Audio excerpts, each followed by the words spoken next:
Good morning. Can I welcome everyone to this 29th meeting of the Justice Committee in 2012. Can I ask everyone to switch off mobile phones and other electronic devices completely as they interfere with the broadcasting system, even when they're switched to silent. No apologies have been received. Oh, I beg your pardon. John Finney has sent his apologies and unable to attend. Item 1, decision on taking business in private. You're invited, committee, to agree whether to consider items 5 and 6 in private. Are you agreed? No.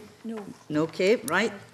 Convener, I'm not sure why item number 5 needs to be taken in private session.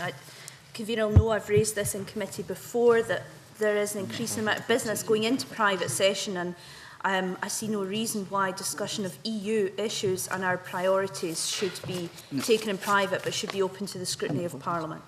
I'm frankly not bothered one way or the other. How does the committee feel? We'll take it in public? Yes, we'll take it in public. Item 5 in public. Item 6 in private. Thank you very much. Item 2, this is the first evidence session of the Scottish Government's draft budget 2013-14, and today we're focusing on the budget for police reforms. Can I welcome our first panel of witnesses to the meeting? Chief Constable Kevin Smith, President of ACPOS, Doug Cross, Chair of Finance and Management Business Area of ACPOS, Chief Superintendent David O'Connor, President of the Association of Scottish Police Superintendents, Callum Steele, General Secretary of the Scottish Police Federation, and later this morning, who's Dave Watson, Scottish Organiser Bargaining Campaigns at Unison, who unfortunately has got caught up in traffic. I hope it's nothing to do with trams, but we'll put that there. Can I thank you all for your written submissions, which were very helpful, and as usual, I'll move straight to questions from members, please. Don't be shy. Rod. Could I just ask for some general comments on the proposed policing budget for 2013-14? Now, you've all been here before practically, so you know just to let me know if you want to respond, and I'll call you. Kevin Smith. I think the main thing is, I think there's been much talk of this being a flat cash budget. I think the reality is that there is a cash reduction in this budget.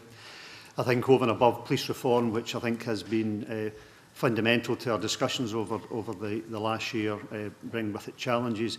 But I think with inflation and other pressures, I think the challenge is even more significant than perhaps we had anticipated. In terms of the savings of reform for next year, what was anticipated as 41 million is, in our view, closer to 71, and for the following year, moving up to 88, it's probably closer to 140 million. So there are significant challenges around that. Suffice to say that the outlook of the service is we have what we have. We're absolutely committed to delivering the savings of reform. We think there are significant challenges. We believe that we have a significant track record of achieving over the years, and that we are on track to deliver. We believe that it is achievable, but there will be in the year to come, and certainly the years to come, some difficult decisions round about policing. But I think the main thing that we'd want to highlight is that it's not a flat cash budget, it's less than that, and the additional pressures on top of police reform bring for the new Chief Constable and the new authorities significant challenges. Anyone else wish to give a general overview? Same? No? I've got Graham followed by Alison. Graham. Specifically on what Mr Smith has just said there, at the last Justice meeting, you indicated that your personal and professional view was the savings that have been set out will not be achieved in the coming years. In the interim, have you discovered further information which changes that position? And if so, what was the information? And if it hasn't changed, then what's your forecast for taking this thing through from your own reform position? Sorry, Mr Lash, what's your forecast for taking this thing through from your own position within the reform group? Yeah. I think the most significant thing when we gave evidence the last time, it was absolutely clear that we would not be able to, within the existing governance arrangements of the existing police authorities, be able to run a voluntary redundancy early retirement process in this current year. Whilst that's still to be formally approved, I think the indications are that that's now receiving I suppose, due regard and subject to formal approval, we believe that we will be able to run a voluntary redundancy early retirement process in this coming year, which will give us a significant start. I think also the savings that we've made within this current year, whilst they were, I suppose, set at a modest level of just over £6 million, our predictions are that we are at this stage looking at £9 million savings with an underspend within that, which we believe, if we can retain, that we can spend on other things, spend to save initiatives. For example, advanced buying of parts of the fleet, so that we can spend this year, hopefully not, would not be subject to VAT and accrue some of those savings in the following year. So I think as the more work we do, the more we've looked at every aspect of the budget. We've set challenging targets within every aspect, and I suppose there is that confidence that we will do it. But there will be challenges within it. I think that's the main thing that I'm saying, that this will not be without pain, whether that's in terms of jobs. There was always a spectre of having to backfill, but our whole approach is about trying to drive every single pound out of the non-staff part to ensure that we minimise the impact on staff. Please, without wanting to put you behind the 8 ball, but I'll put you behind the 8 ball. £6 million doesn't approach anything like the 41 million, the 71 million and the 88 million that you introduced at the start. And I just want to take things forward in terms of your view that the savings would not be achieved in the coming years. I don't know that you've rehearsed for us how you may have changed your position in that regard. And you mentioned jobs there and backfill. What do you mean by backfill? I think within this whole debate there's been a concern, because of the focus on police staff job cuts, that may come with the threat of police officers being taken off the street to fill these posts. Now, whilst that is something we would want to avoid, it is, I suppose, something that has to be considered as we move ahead into the coming year. So that's what I mean by backfill, which is obviously something we'd want to avoid for a whole range of reasons, not least of which is that many of these posts, most of these posts, are better done by qualified support staff who know what they're doing, and we would certainly not want to be taking police officers off the street. But I suppose that's been candid and honest about one of the potential threats in the coming year or the coming years. But we've done a lot of work in relation to a new command team, which is at significantly less cost than before, management and delivering, things about reduced police overtime, bringing forward the VR-ER scheme, budget reductions. I talked about challenging targets from 10 to 40%, property, supply services, transport, procurement, reviewing the size of the fleet in every single aspect of policing. For example, in the outline business case, they had only looked at the reduction of the fleet within operational policing, as in what we would know as local policing. Well, we've looked across every single aspect, and we believe that there is more to do there. Asset management, we have put people in place, small teams in place 6 months out, to look at procurement, to look at fleet, to look at estates. And if you take estates, for example, we do think that the estates footprint of the new service will shrink as we rationalise functions, and there are opportunities without even talking about the actual estate that we own, but in relation to leases that we have throughout the country. So throughout this whole range of things, in some respects, is a practical, pragmatic approach. We know what money we have, and we have to cut our cloth accordingly. Would it be possible that the committee could get sight of the paper which outlines the numbers that are involved in these various reviews, so that we can have some confidence that we can build towards these savings? There is information there. I think the reality is that we have never seen the arrival of the new Chief Constable and the new Chair and the new authority as the end game. In some respects, that's a starting game where some key decisions can be made. But I'm sure that, well, certainly from a reform perspective, and I know Mr House will be speaking later, I'm sure there will be no difficulty in sharing that. I think there is actually, if the committee is looking for absolute certainty at this point, I think we are in a period of uncertainty, and I think it's leading through uncertainty, because one of the principal means by which we will save money is a VR scheme. Now, VR, whether we like it or not, is a blunt instrument. It doesn't allow you to choose those parts of your organisation that you want to rationalise. In some respects, the uncertainty is down as basic as, will people put up their hand in for leaving the organisation at a time of a pretty dire employment market out there. So I wouldn't want to leave the committee thinking that we can give you right down to the last minute.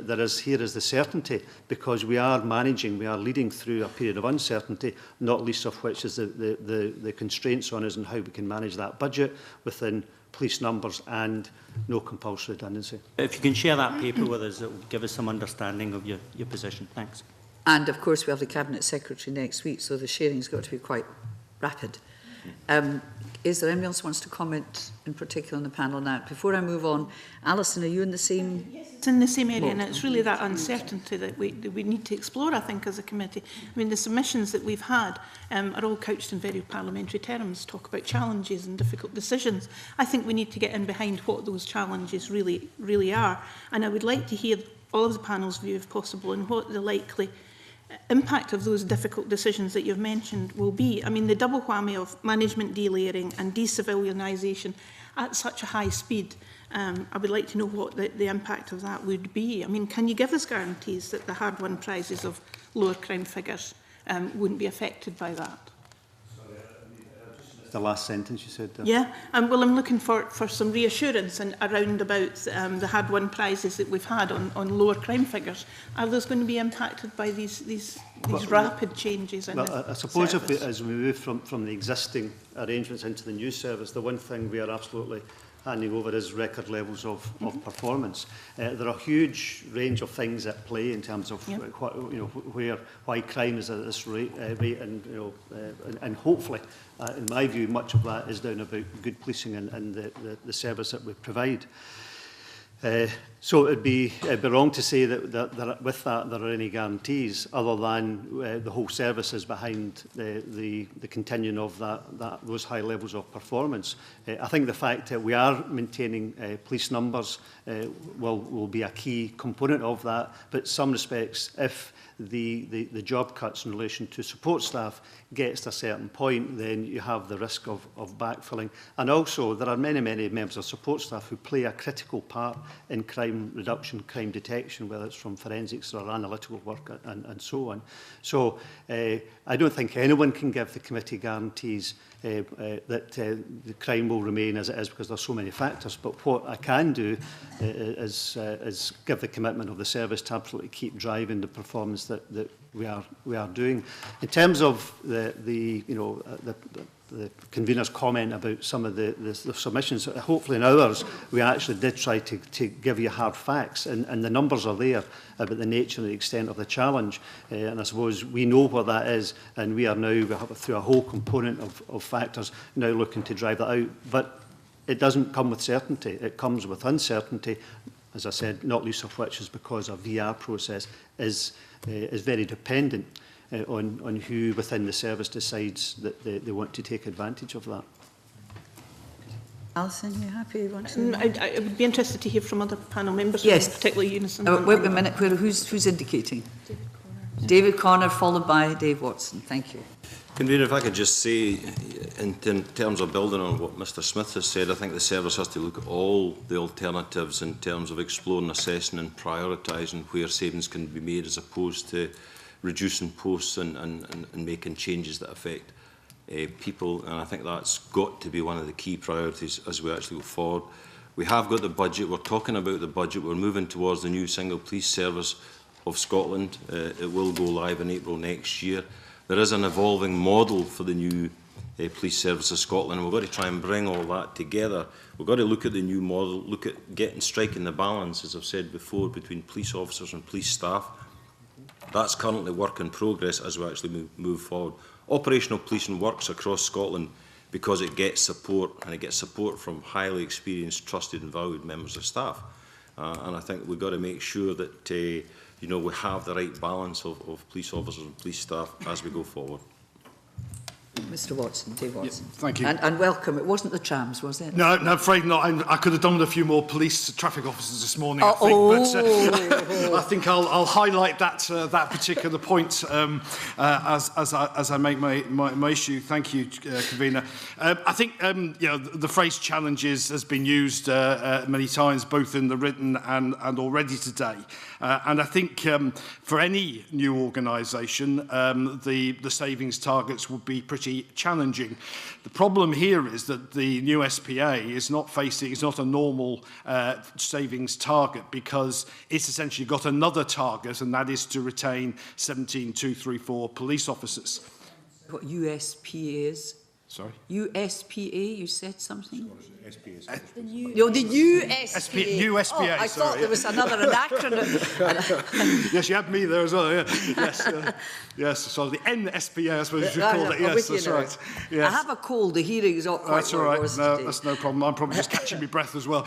The SPA essentially is not like a normal body. It's got to achieve these challenging savings targets with essentially one hand tied behind its back, because they've also been given a political target of retaining 17,234 police officers. That means that essentially they can only focus their savings on a very small part of the budget. Yes, a little bit on procurement, a little bit on police costs, but the bulk of it is on that 17%, which is police civilian staff.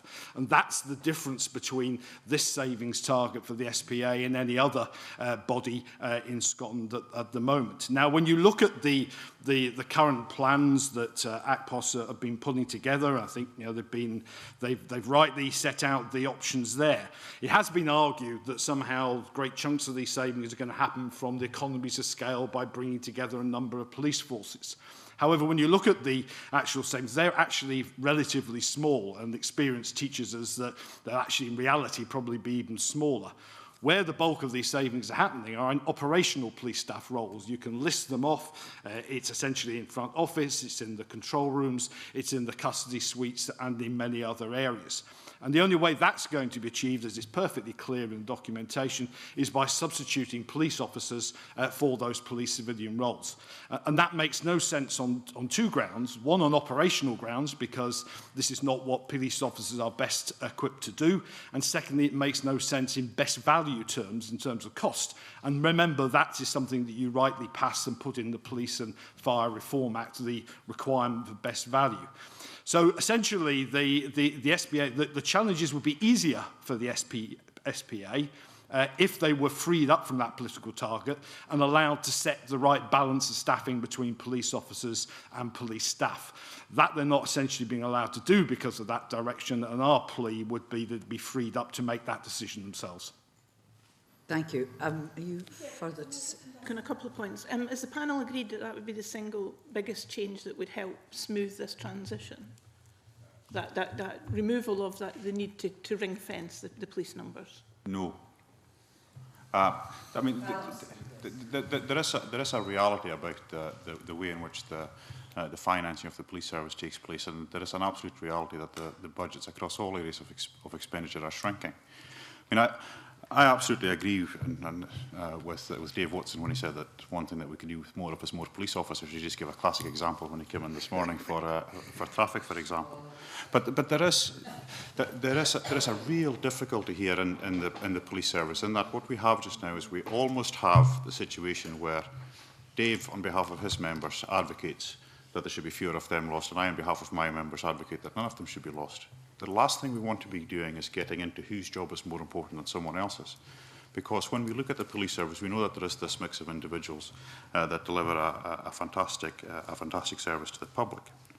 But politicians are allowed to be politicians, and parliaments are allowed to be parliaments, and governments are allowed to be governments, and they're entitled to make pledges and promises to the public and what they're going to deliver. And whether we like it or not, and I personally do like it, 17,234 police officers over the term of this Parliament is a political commitment, and it is one which I know is supported across the service in terms of police officers at the very least, and is certainly welcomed by the communities. And we have seen the massive difference that they have made. in terms of what I think would be the best approach, and this is ideal world rather than real world, in terms of ideal world, then there should be more resources put into the police service, rather than just finding out how we cut from within what we've got. Yes, and just before I take you, Sandra, are you on the same tack of civilian support staff? Right, then I'll take Jenny on the same thing afterwards. Okay. Sandra and then Jenny. Thank you very much, Convener. Good morning, everyone. It is about support staff. That seems to be the issue that's been raised continuously. And I think Callum Steele hit the nail on the head, really, because there's so many differing views from each level of the police force. And if I can just quote the Chief Superintendent, the Scottish Police Federation, when they mentioned the situation with the service in England being so different from us, being told if they catch criminals and nothing more, whereas they believe that the police should be more involved. You also going to talk about the support staff and mention the fact that in the 10 years with the Parliament, support staff has risen by 70%, and the same period police numbers rose only by 8%. And then if I go on to the Scottish Police Superintendent's one, they mention regarding staff that their concern is in the future police officer will be answering telephone calls, completing licensing inquiries, that type of thing. Direct opposite which the other says. And if you can pick up on what Dave Watson says also, Unison believes that the Scottish Police Authority and Chief Constable should be the best people to actually put forward the correct balance of it. So I think everyone has agreed on that last point. But I would just like to have comments of why there's so diverse comments and submissions from each particular service. As Callum Steele said, it does no good to make, I think, the support staff, the ones who are being in the news all the time. We need to have a balanced debate on this particular one. And from reading the submissions, it certainly doesn't seem to be balanced from your point of view. And we've having to look at the whole budget situation. So it'd be nice to get, a feedback of why there's so much difference, in the submissions and the thoughts. Kevin Smith. I suppose the microphone should come on automatically. Different views at this end of the table. There'll be different views at your end of the table. We're all professionals. We have we are the product of our I suppose our career, our experiences, and from which you will form a view. So I think it's actually a strength of the service as we move forward about having different views. And Dave and I can agree in many things. Other things we'll disagree, and likewise with Callum and likewise with Dave. I think for me, just to give the ACPOS perspective, I think Dave's analysis of it is very, very accurate. Yes, it would be easier if we weren't constrained by 17.234. However, the reality, as Callum Steele says, we are constrained by it, and we, as leaders of the service, need to make the best of it. And I do think there will come a time where the reduction in support staff, and I think it will be for the new Chief Constable and the new authority, to have that judgment of where it starts to impact adversely.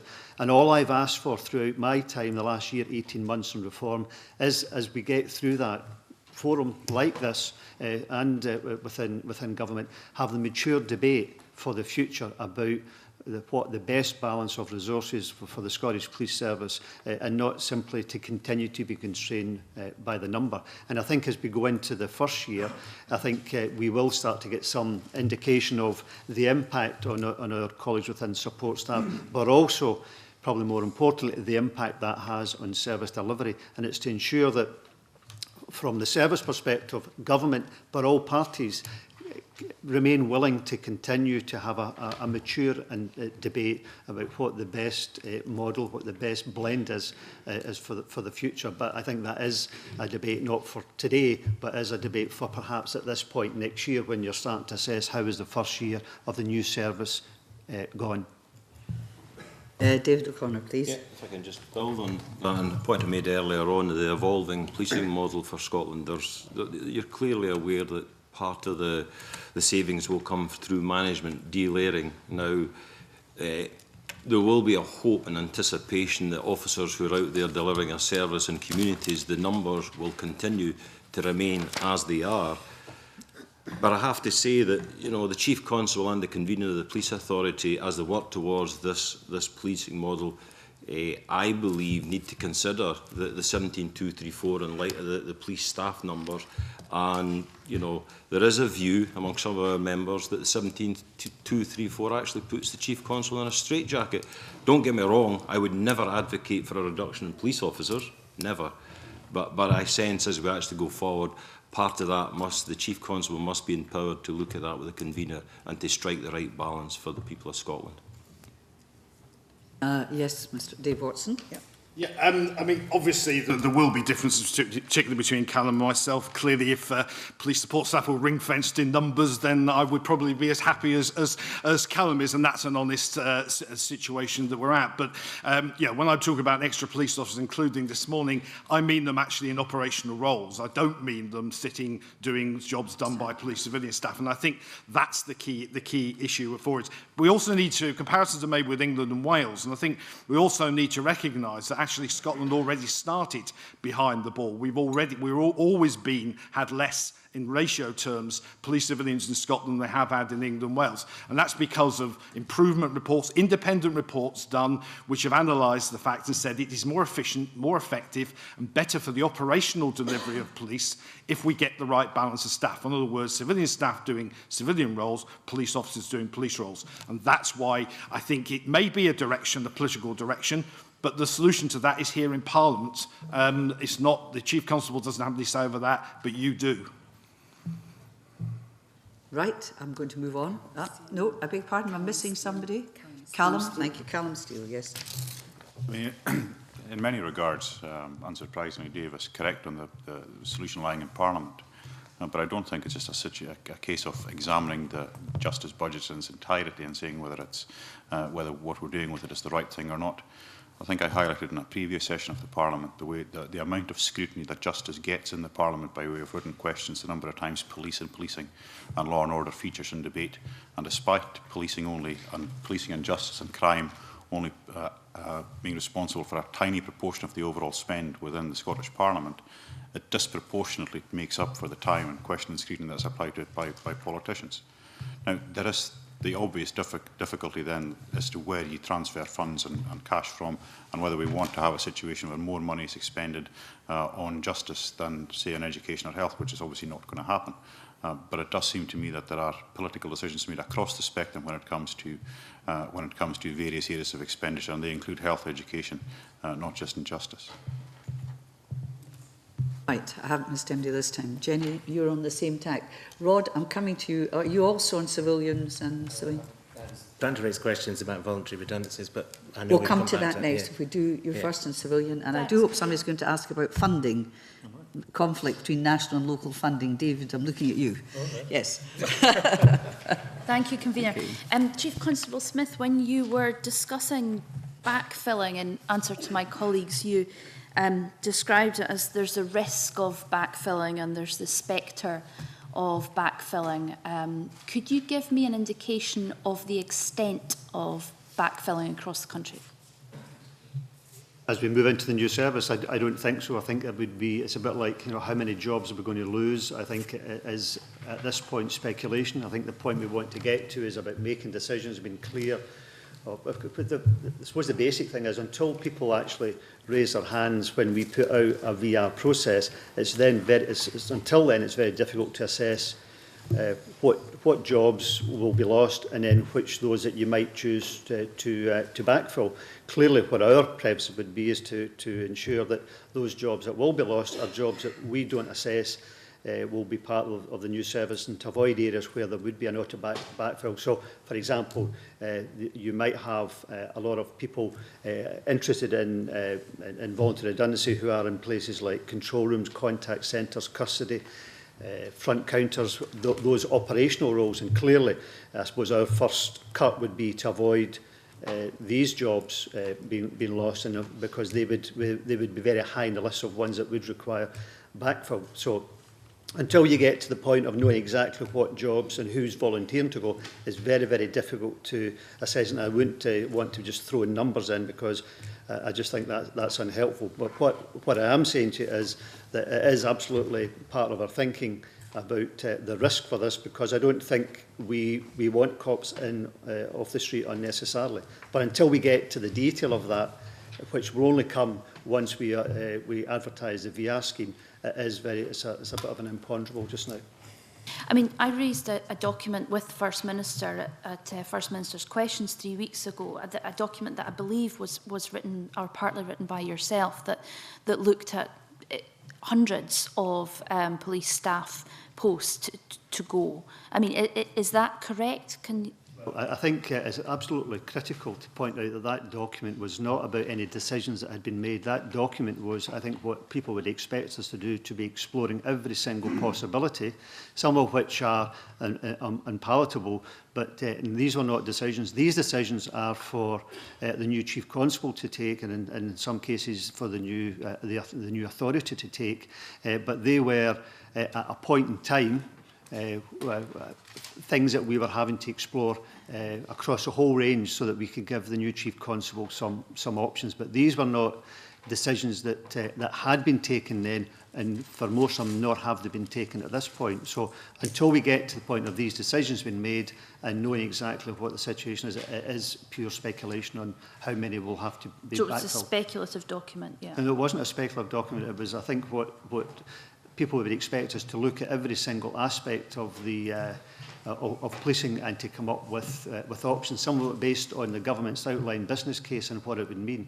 But clearly, if you look at some of them, I would think for many, some of them would be unpalatable because they were very much about automatic backfill, but they were options for consideration. But as we move forward, that's where the detail will come out.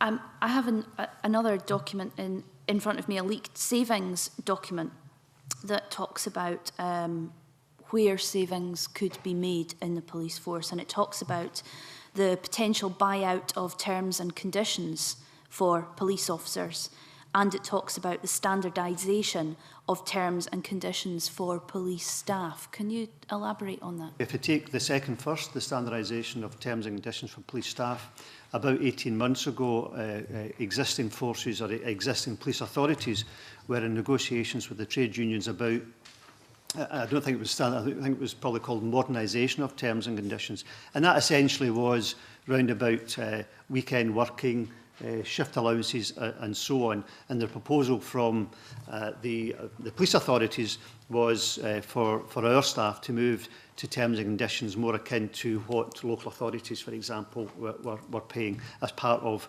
cost reduction. So that's what that was. Now, that's in an option there because it was literally at the 11th hour, it failed when authorities decided not to progress with it. But I think it's a totally legitimate option to put forward for the new force, the new authority to give some consideration to. But the decision as to whether that sits within their vision for policing the relationship that they want with their members of staff will absolutely be for them. It was simply a potential area of saving that could be made. And part of that would be about ensuring that if you can save £1, 3, 4, 6 million from terms and conditions, then that is money that reduces the need for job cuts. But it's there as a potential. No decision made, something for consideration. And this Reading of terms and conditions is a legitimate option that's on the table. It's an area that was being discussed as recently as 18 months ago, and it stopped because police authorities said we're moving into a new era, new reform, and it stopped and it failed. So it's, I think, in the terms of the savings that we're having to make, it is a legitimate consideration, but that will depend on a number of things. It will depend on the union's willingness to negotiate, but also the Chief Constable, the Chair of the authorities, I suppose, their view on whether that is something they want to do. But that can only be decided within a whole range of other financial information. Are we achieving the same from other means? But it is there, I think, as a legitimate consideration. Can I take your view from I was just going Unison to ask, on this as well? Of course, I'm coming to Unison. Mr. Watson, if you indicate you want to come in, do you? You do indeed. Can I mean, 2 points really. Firstly, the question was made of saving. I entirely accept Kevin's assurance that these were proposals. I think I've included some of those numbers in our written evidence so you can have a look for yourself on that basis. Essentially, what you have to do in these circumstances is look at the jobs that police officers can do when they're backfilling civilian ones, and that's why there's an emphasis on control room, on custody, on front office, because these are the jobs that police officers could do, albeit at twice the salary, but nonetheless that's a judgment that people have to make. In relation to the condition of service issue, I'd remind you and that the Cabinet Secretary made an absolute commitment in the bill that the principles of 2P would apply to this transfer. And in those circumstances, it would be unlawful to cut the pay of staff as a result of the changes that come into place. That is what 2P essentially says, that essentially you cannot make changes to terms and conditions of service of staff post the transfer. Obviously, we're always willing to negotiate, but you'll understand that police civilian staff facing thousands of job cuts are not exactly going to be too chuffed about having their pay cut at the same time. And particularly when we're talking about pay cuts to the extent of around 20% of their salary. That's what was on the table last time. So I have to say, whilst we're always prepared to negotiate, I am afraid that pay cuts at that scale, on top of the job losses, will not be acceptable to our members. I don't open negotiations at the table. I understand that they take place. Make your point. Doug Cross, please, you want to come in. I just wanted to say that obviously through the last couple of questions there's a lot of emphasis on what's being looked at in terms of the staff, various staff members and the potential for savings within that. But it's important, as Mr Smith has already pointed out, that every line of the budget is being looked at for potential savings, and some of them quite significant. So areas where we're looking at the size of the fleet and where savings can be made in the maintenance of the fleet, the use of the estate, quite significant reductions in other areas, equipment, supplies and services, property costs, transport, etc., which will come through a combination of being able to reduce duplication, better buying, standardisation of specification, and just not buying things in certain areas at all. All of those are being looked at, and they're being looked at as credible alternatives before you start to look at any impact on any section of the workforce. And that work continues, and we'll do. Thank you. Callum Steele, you want to come in? Yeah, I think I very much echo a lot of what Dave Watson has just said with regards to the issue of terms and conditions. Terms and conditions very much come to how motivated the police service is and how motivated the staff within the service are. And it's very tempting, I suspect, to look at just the cash without looking at the consequence of taking some cash out. The Scottish Police Federation, as I've laid out in my submission before, has been looking at the issue of terms and conditions. And in fact, there's hardly a time when we're not looking at terms and conditions. It's part of the reason for our existence. But we're alert to the challenges that were coming our way in terms of the budget for some time now. Uniquely, I think, unless someone's going to disabuse me of that notion, we have agreed a reduction in our take-home pay, effectively, with many of our members losing £2,000 per annum. Now, that's a significant chunk of cash, and that's money that has been directly used to help mitigate some of the enormous challenges that are coming for support staff. Now, that in itself gives an indication as to the creative way in which we are able to look at money within the service. And I don't think it's common practice that any one group of workers would willingly look at giving up some of their money to benefit on others, but that's what we have done in this set of circumstances. But I don't think, or rather I do think there is a danger in looking at terms and conditions, because almost then there is the expectation that the employees effectively pay for the service, whereas, of course, the employee should be paid for delivering the service. And that's, I think that's a crucial thing that we should never lose sight of. Yes, if I could just finally say, I think you've already alluded to, I mean, we're not here to negotiate terms and conditions, and I think it's important that we follow due process, and whilst I can understand these documents can at times be leaked, I think they do have a detrimental effect on staff at times, and there is due process for negotiating terms and conditions, and I think it's important that we follow these proper laid out negotiations as part of the mechanisms that are actually there. Can I come in, Convener? I think there's one important issue that I want to bring to the attention, particularly of your colleague, Ms Mara, sitting beside you with regard to the buyout of terms and conditions for police officers. as a consequence of decisions that have been made with regard to the working age of police officers, that has effectively added up to 12 years to the cost of buying out these terms and conditions. So any proposals which in their own right were being worked up will, as I would imagine, by default have doubled in terms of the cost to deliver them. But again, that's a consequence of having to deal with decisions that are taken elsewhere. Can we move on now? I think I was fairly full on terms and conditions. I thought we were going to have a negotiation taking place, a first for the Justice Committee. The press would certainly come in then. Yes, Jenny. Sorry, just a last question on this. What are the budget implications of backfilling, where you've effectively got police officers doing jobs on more expensive salaries than the people the civilian staff that used to do them? What is the overall budget? We're in a budget scrutiny process. What's the budget implication for that? Well, I think... Mr Cross, sorry. Yes. I think, whilst you're right, you're scrutinising the budget, the first thing is the operational impact. Less cops on the street. That's, for me, the more significant the operational implication. Financial implications, you may have to train untrained police officers to do the job that trained support staff do, more regular turnover of staff in these posts, police officers doing these posts. If you have less cops on the street, but you're trying to keep that presence, are you paying then the smaller number of cops more overtime to keep, so that the operational and financial, but everything that we are doing is to try to move forward without that, and to take obviously some critical decisions to make sure that we don't just jump into that, because I don't think it is in anyone's interest to do that. So, but I think the financial ones I think are quite evident, but operationally I think are even more significant. Chief Constable Smith, are you saying that backfilling is essentially more expensive? Yeah, it's more expensive for a cop to be in doing a job that a member of support staff who's generally paid less. I think the police officer is less likely to be in there, so there's constant turnover, costs of training, and so on. So I think it is an expensive, an unnecessarily expensive option. And also, I think the reality is that because of their experience, their training, their time in the post, in the vast majority of cases, the member support staff would probably be doing it better. I mean, personally, I think we've exhausted the backfilling, but apparently I'm looking round and you don't feel we have.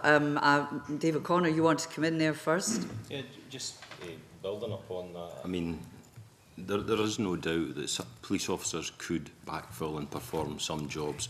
I think the reality is that would come at a cost, and I think the cost would be police officers are highly experienced, highly trained, and we would like to see them as the commanders out there in the communities doing the job in terms of preventing, detecting and disrupting crime in communities. So I sense there would potentially be a cost there, but in terms of the backfill, yes, police officers may be able to go into call management, call screening, custody areas, and you know, I think that's without doubt, but I think we've got to look at the impact that may well have in the community policing in the future. I'm to take that across first. I mean, as Chief Constable Smith says, there are some costs related to training and some ancillary costs. However, the real issue and the impact of backfilling is efficiency, operational efficiency and best value terms, as Dave Watson has said.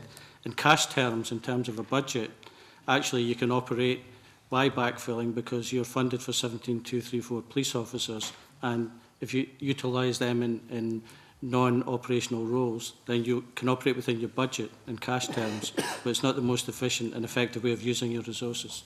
So at a time when we're trying to make savings, it's not really a good idea.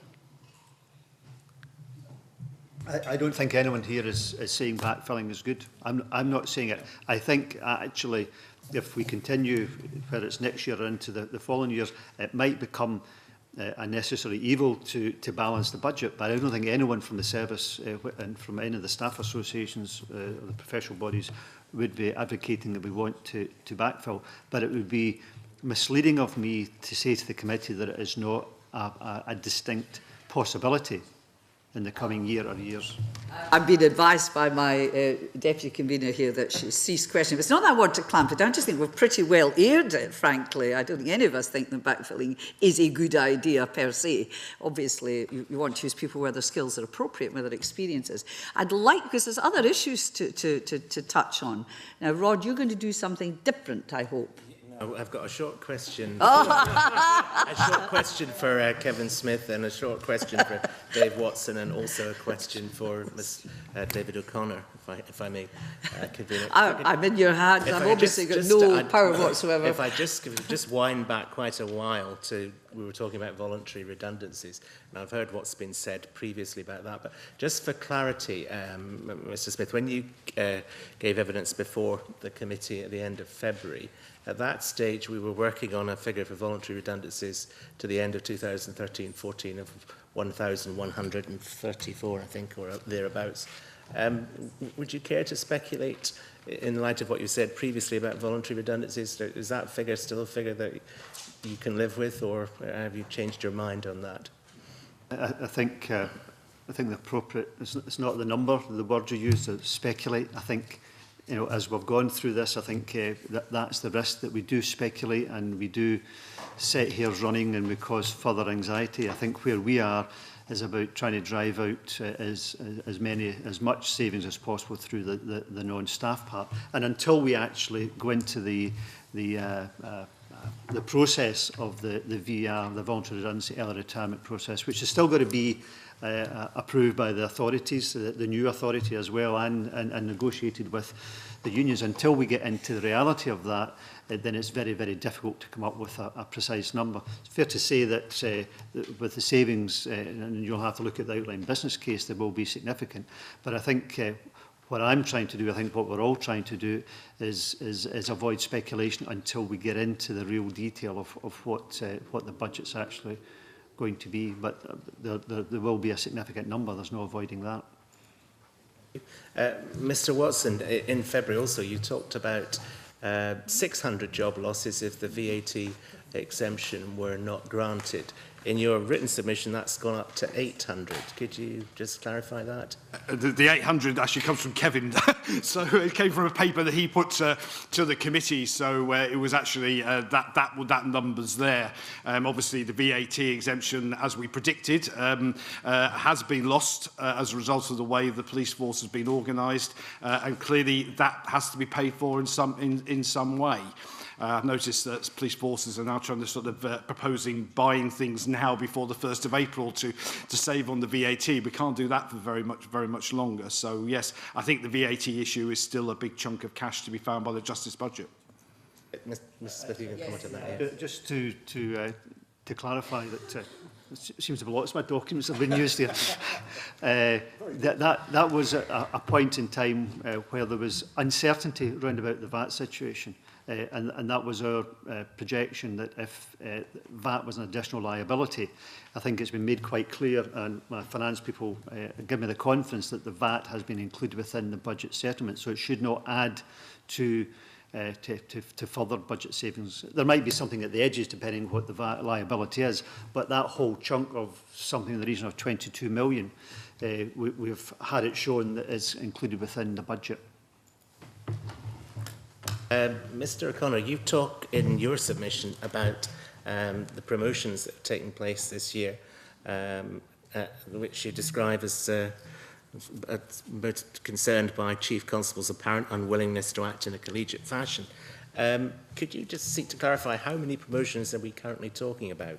I've seen press comments of 180 in the first 6 months. But yeah, I don't have the exact number, but since last November, following on from the decision being made that Scotland would have a single police service from next April, we did raise our concerns with the continuation of substantive promotions in some forces.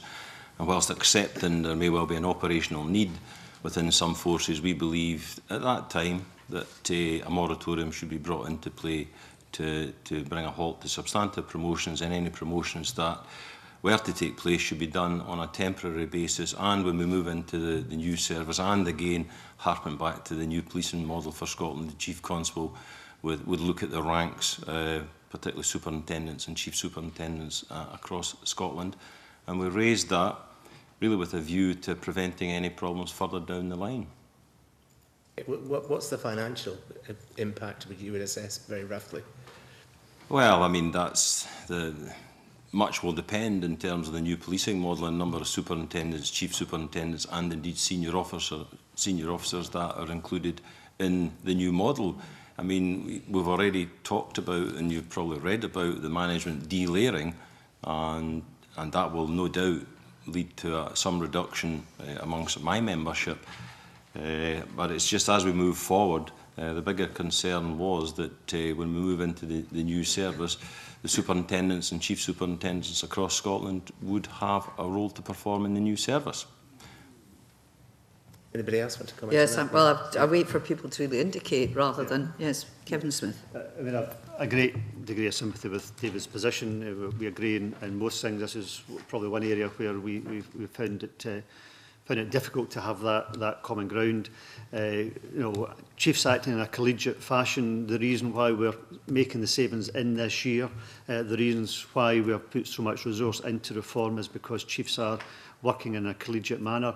The reality is that the performance that this committee, the Parliament, government, everyone has acknowledged in terms of policing doesn't simply come because of, will come largely because of the men and women on the street, but key leadership at senior level of David's members, of supers, chief supers and others within the Federated ranks is absolutely fundamental to that. And whilst chief constables retained the liability and accountability for delivering performance to their authorities and to their communities, many decided that they had to make sure that critical command posts were filled, and they made a professional judgment that it would be filled on a substantive basis. The bit that hasn't been discussed is that we have a conference level of the retiral rate of all our people, and over the next year and the year after that will largely take account of any addition that will be. But no matter what new model we come up with for policing, what Steve House needs to deliver the new service, for the next 2, 3, 4 or more years, there is going to be still substantial work required in reform that will require senior officers to lead and to manage and to drive forward. But I'm confident that there will be a common ground, and part of that will become because I think we will be able to manage that down through natural retirement and people moving on to other posts. That's particularly exhausted. David, I've strong-armed you. Thank you very much. Convener, although the new arrangements seek to provide a single stream for all core police funding, the Scottish Government has advised that local authorities will still be able to provide additional sums for local policing. Are you able to provide us with an indication of the scale of such funding in the past and whether it is envisaged that it will continue at a certain or similar level? I think Doug Cross, if it's the financial figures, I think Doug Cross is probably best. Doug Cross, please. Thanks, Convener. Yeah, there is in the region of about 300 police officers funded from local authorities directly through to the police service, and that, in round terms, is around about 10 million. Yes, but are you able to provide us with an assurance that these officers will continue to be employed?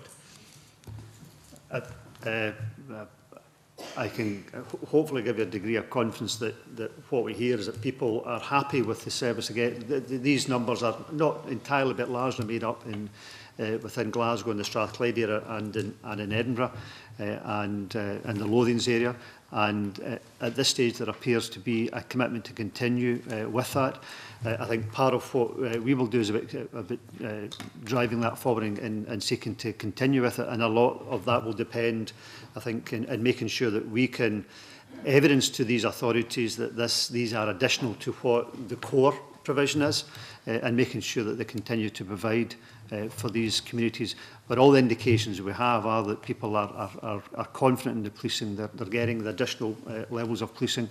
But I said earlier on there are a degree of uncertainty and no absolutes, but that will ultimately be left to a local decision for local authorities and local authority leaders.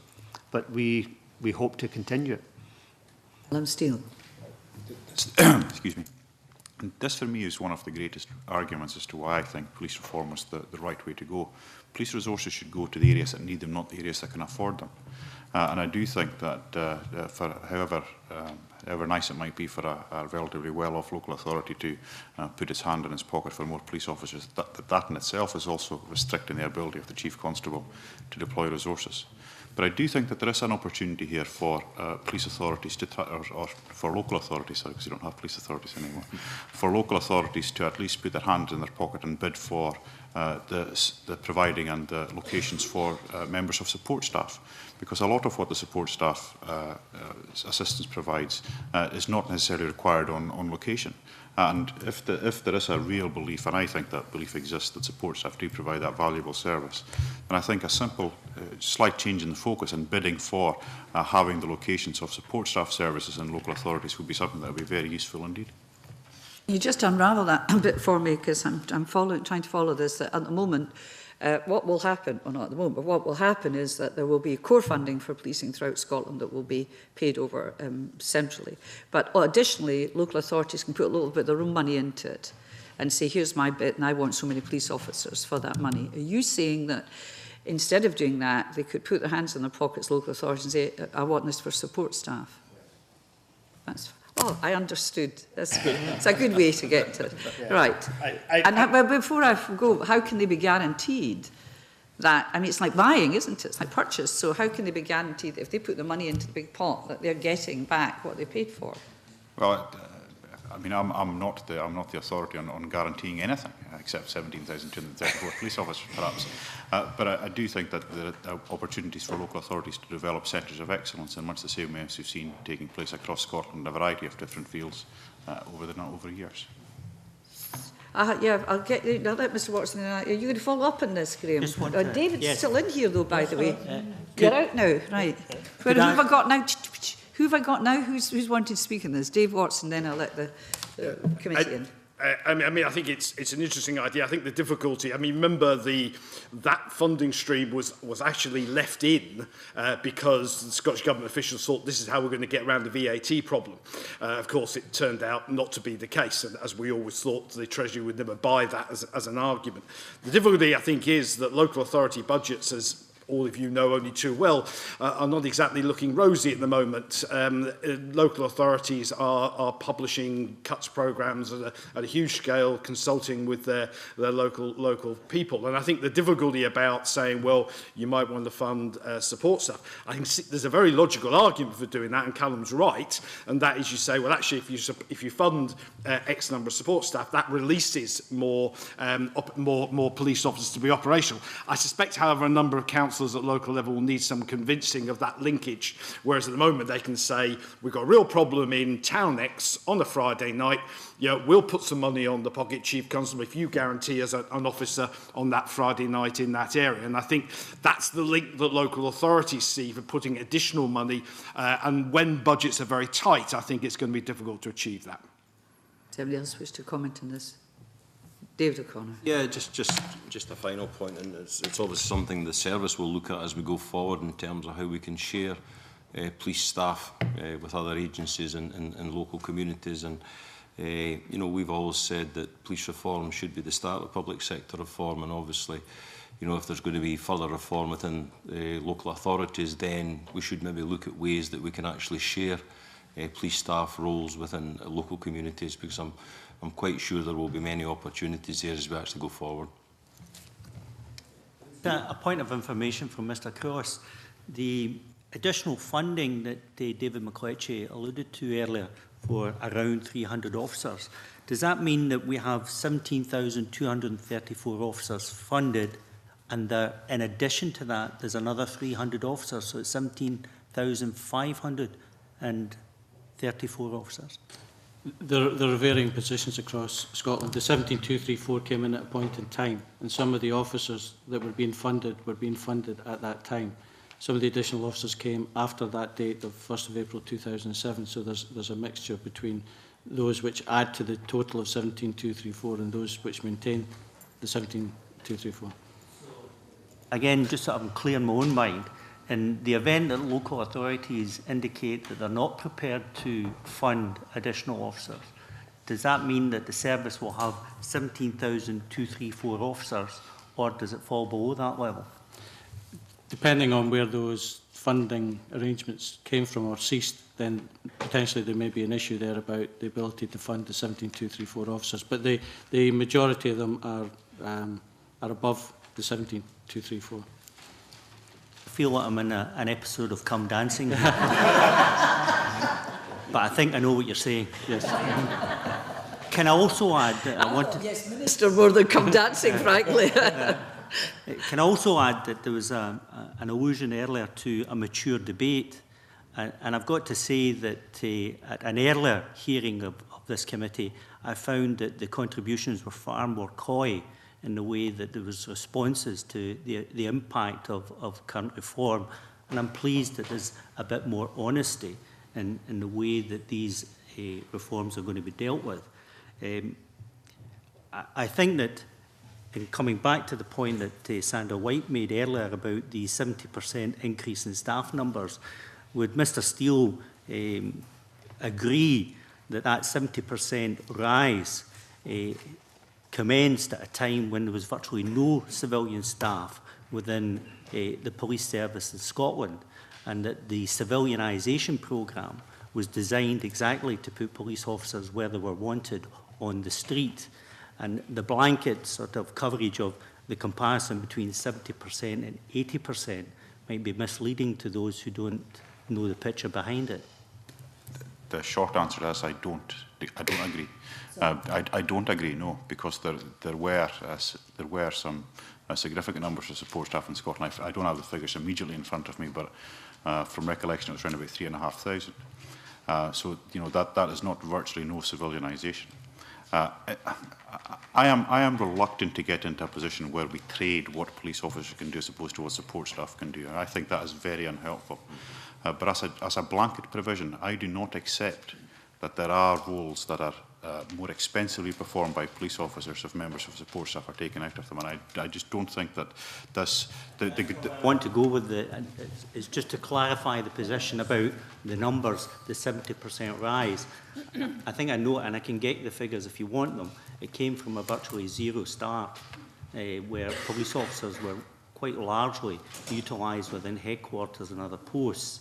And it was designed as a policy in the last 10, 15 years to change that position, to put police officers out there in the street.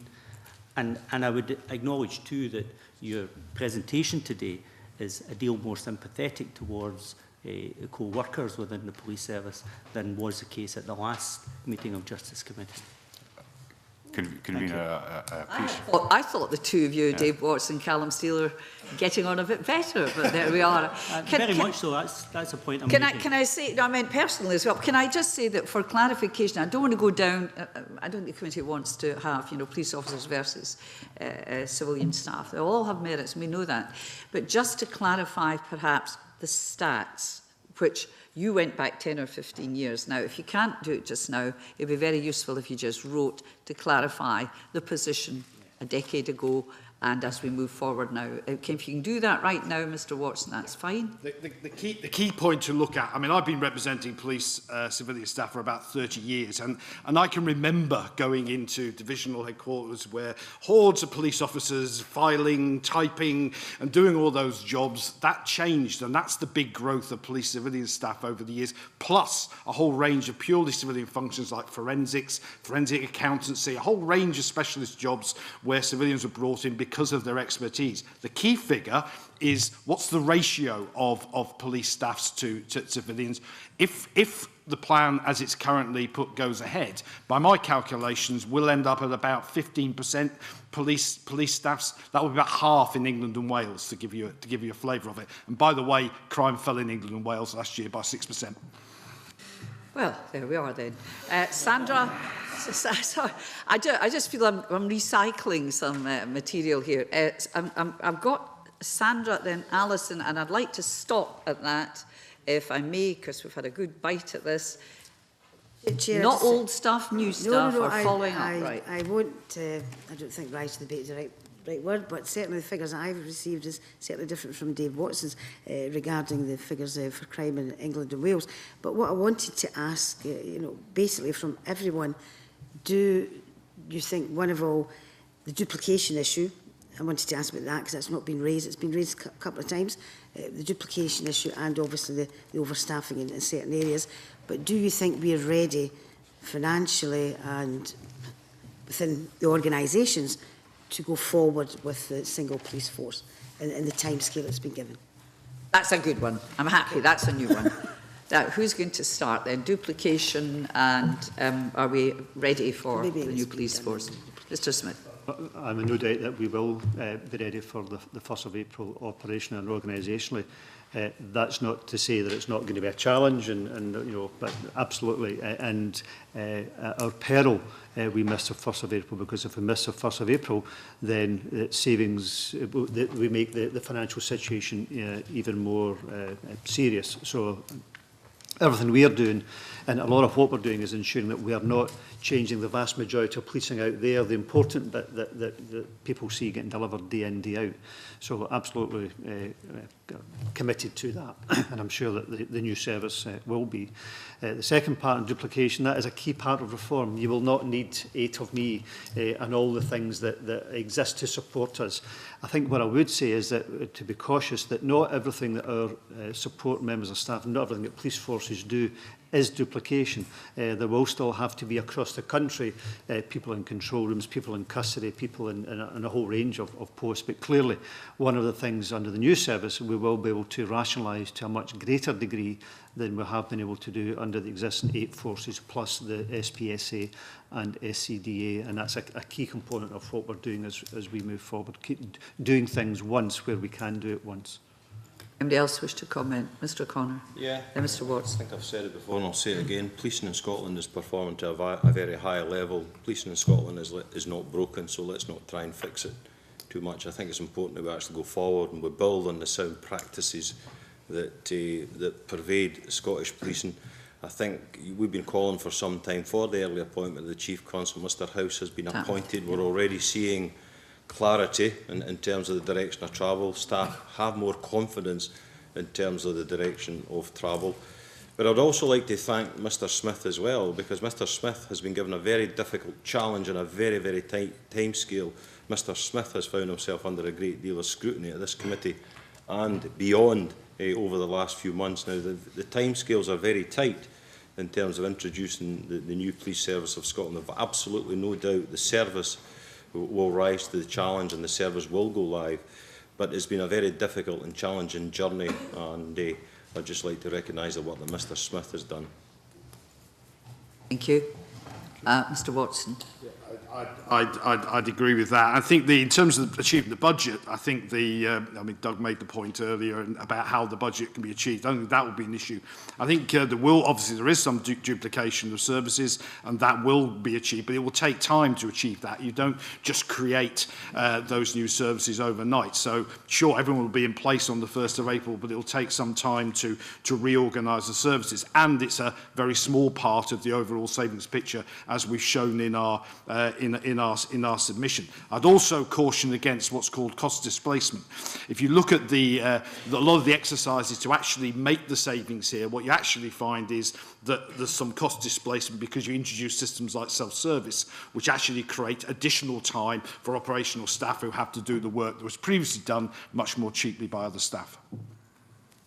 Frightened to ask what a sub-service is, but I've asked. A sub-service. A sub-service.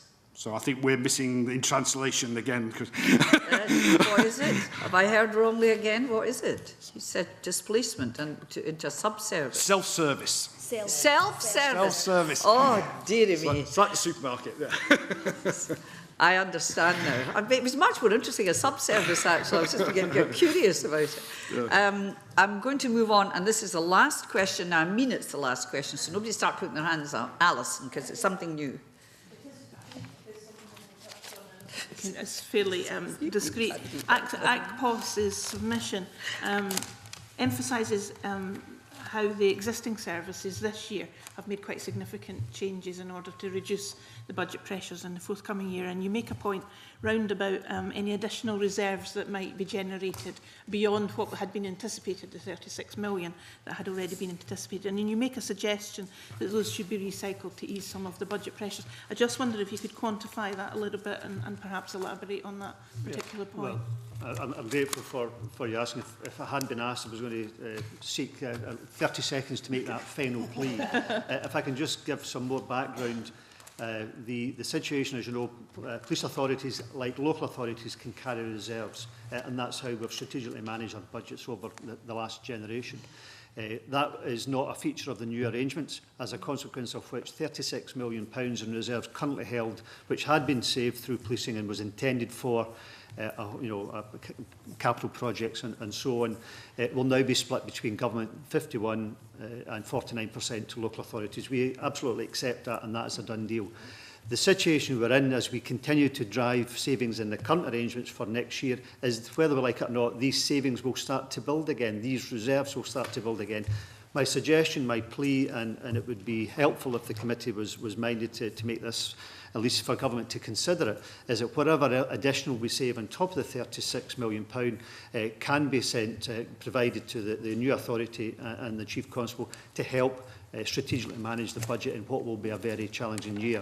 Estimates of what that might be, currently it is probably estimated going to be up towards about £14 million.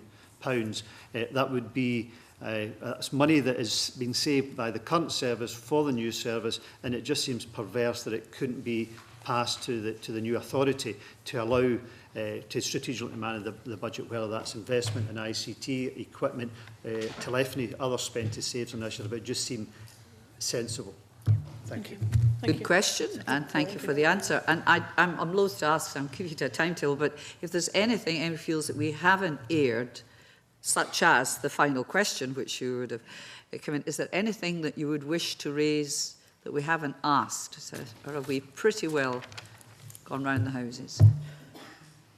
I think continuing on the funding theme, Convener, I mean, what we have identified in looking at the budget that's been set is that actually there is a reduction.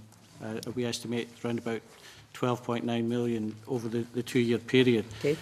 Our view is that is reducing the cost of policing. How the budget is presented is that reduction in funding is added to the police reform savings target.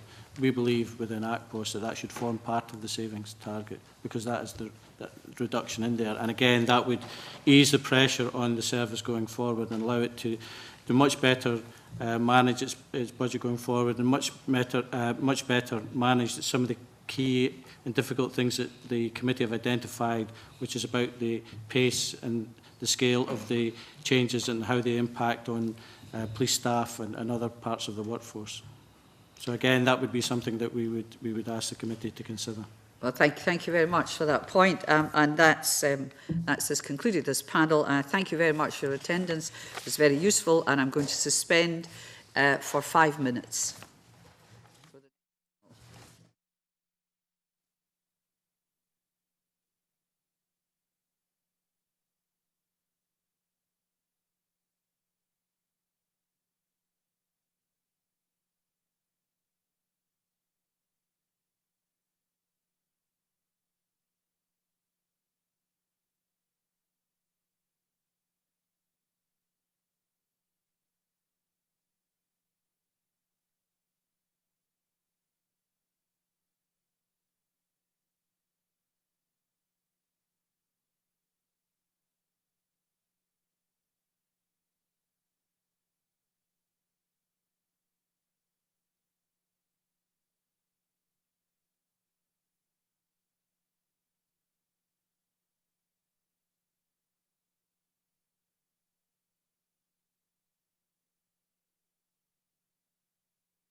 Right, thank you very much. And I now resume and I welcome our second panel of witnesses to this meeting.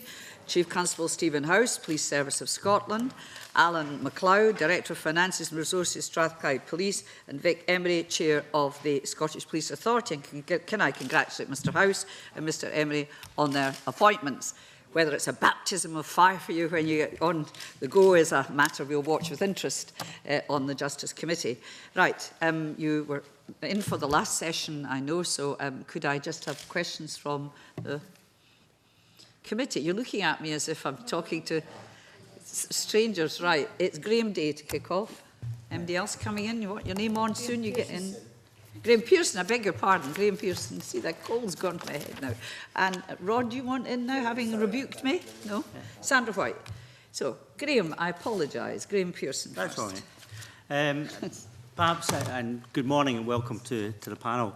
If I can start with Mr Emery, I see in the submission that you gave to the committee, your early assessment is that financial work done so far remains short of what I would consider sufficiently detailed and transparent examination of cost potential savings to provide the Scottish Police Authority with confidence at this stage. You heard the earlier session and some of the commitments that were offered to us and some of the comfort that was offered to us.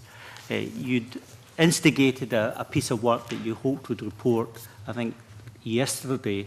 And I know that you and the Chief Constable are due to give a presentation to a public conference on these issues. Can you share with the committee where you feel you are now about your level of confidence and what evidence you've gathered so far that should give us some indication of where we stand? Well, as thank you very much for that question. As you said, I'm new into this job, and so I'm trying to pick up some of the work streams that have been going on for the last 18 months. And a considerable amount of work has been done on the financial budgeting and the various options there are to make savings. However, for me, the start point is, what is the cost of policing now? And because I know what the budget is being allocated, but I don't know what the cost is right now. Now, we heard this morning from some of my colleagues that there is an underspend this year. We've also we've heard that there is a £36 million reserves, which is being divvied up. None of that is applicable to the budget going forward. However, there is an accrual rate of that reserves that have been built up. And we've heard this morning that there's a considerable sum of money that's been accumulated this year. And so the start point is, what is the cost of policing right now? How much can that be reduced by the amount of reserves or the contribution to the reserves that has been carried out year on year? What is it this year? And then look at the various options on how you can bridge the gap between where we are and where we need to be. And at the moment, I've asked the Chief Constable, Mr House, to prepare some documents that can expose some of that. And I haven't yet received that. I know that it's now available. We had a meeting yesterday, and that information is available, but I haven't had the opportunity at the moment to go through it in detail. That I hope to do in the next week or two. Can Mr House maybe help us in that regard? Well, I certainly can. I mean, I join with everything that Mr Emery has said. I think I've had the benefit of being involved in the reform work that bit longer, although I've not worked on it full-time myself. So I've seen a lot of the work that's being done. But I go back to the comments that Kevin Smith made, which is there have been a number of decisions made in the last couple of weeks now that are starting to shape some of the figures and the statistics and give us a clearer view. So I am confident that within the next 3 or 4 working days, I'll be able to sit down with my chair and discuss exactly what he wants, which is, I think, perfectly relevant. What's the cost of policing? Take out the reserves and take out the money that's actually not being spent on policing. What is the actual cost of policing to establish what is the actual gap? Having said that, and in no way, in any way diminishing the debate that's been had so far on the reform totals, etc., being in place and having the job, my mind is focused on one figure really, which is the gap between what we believe we are getting in terms of funding and what we believe we need. And in that's exactly what Mr. Emery and I agree we need to identify, make absolutely precise what is that gap. But at the moment we're estimating it's around about 69, 70 million pounds for next year, and probably about the same again the following year. All the effort and much of the questioning in the previous session was based on how do we identify methods of filling that gap at the same time as maintaining the level of service and improving the level of service that the people get from the police in Scotland. So I don't think there's any, I take no issue with what's being said about this. I think I've seen the figures for longer, so I have a bit more confidence in them, but it's absolutely true that if you're generating savings and you have done over a number of years, and the 35 million isn't just 1 year, that's been accrued over a number of years, well then we don't know exactly what policing does cost. So we need to understand exactly what it does cost to identify what is the actual gap. Thanks for that. And so by the end of this week, presumably, we'll have a clearer picture in your own minds where that gap lies, and then begins the work to take forward how that will be filled. If I can come back to Mr. Emery in that regard, you've had your previous experience within SPSA, and prior to that, unfortunately, within the trams project here at Edinburgh. And let me say up front that I know from other sources the commitment and effort that you put into the work at SPSA, but it hardly comes from a background of great success in terms of an organisation delivering on behalf of the service. My key question, without debating the rights and wrongs of that summary, my key question to you is, as convener of this new police authority and the importance that you'll play in this, what lessons do you think you've learned from these previous experiences in terms of the demands you'll make over this next 6 months, setting priorities and getting the culture of this organisation right? Well, first of all, can I just backtrack, because the comment on the SPSA, you wouldn't expect me to let that just go past. I actually, as the chair of the SPSA or the convener, believe it has been a success. I believe we can demonstrate, I believe we have demonstrated that we have taken cost out and improved service at the same time. I believe it was not well set up in the beginning, and it has taken a few years to get to a position where it can be relied upon. The interesting point with the SPSA is that this last year alone, we've taken out 11% of the budget and kept the service as good as, if not better, than it was before. What we're looking at in the SPA is actually taking out 11% over 5 years, not in a single year, which gives me a level of confidence that it can be achieved. Sorry, what was your other question? The key, I mean, I noted the savings that you mentioned about SPSA. So my question was, what were the key lessons that you learned from that experience that you'll bring into the new SPA environment? Well, some of it has been discussed this morning. First of all, you are bringing several different groups of people together, and there needs to be a common thread that binds them all together. We need to have a common culture. You might argue that police have a culture at the moment, but I don't think it's a common culture, so we need a common culture that runs through them.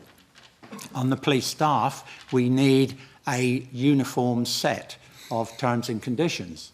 We need some job evaluation, all the things that were done in the SPSA and actually done quite painfully, but they have been achieved at the end of the day.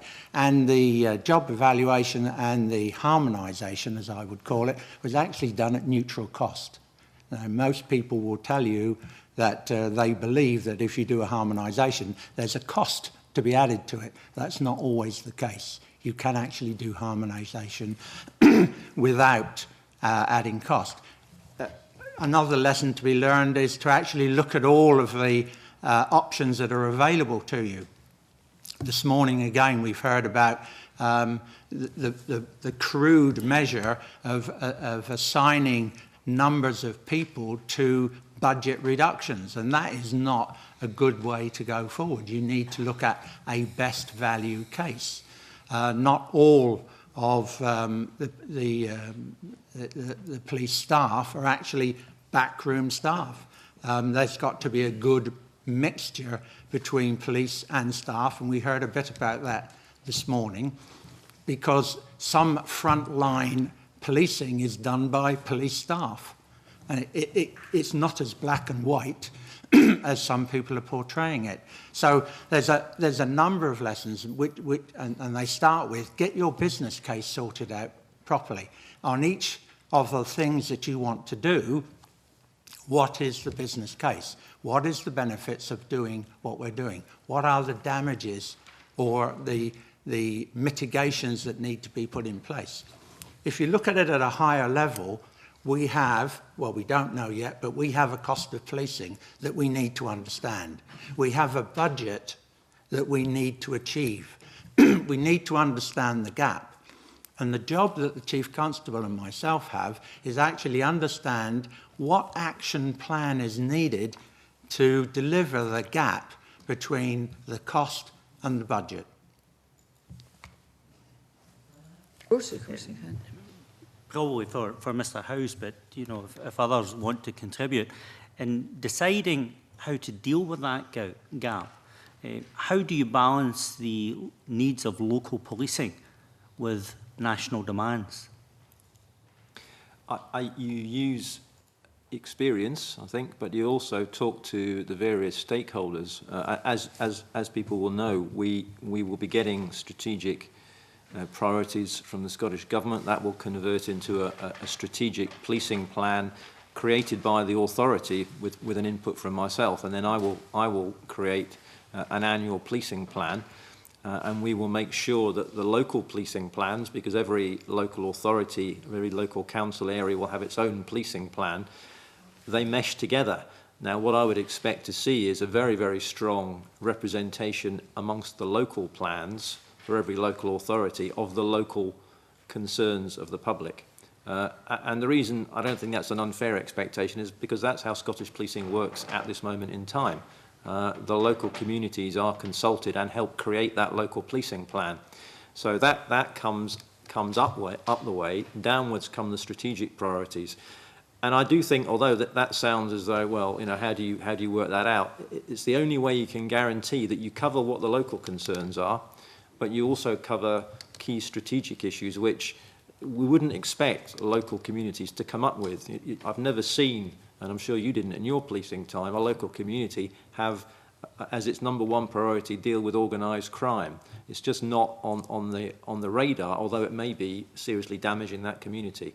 The local community will be concerned far more about road safety, antisocial behaviour, drinking and violence, drug taking.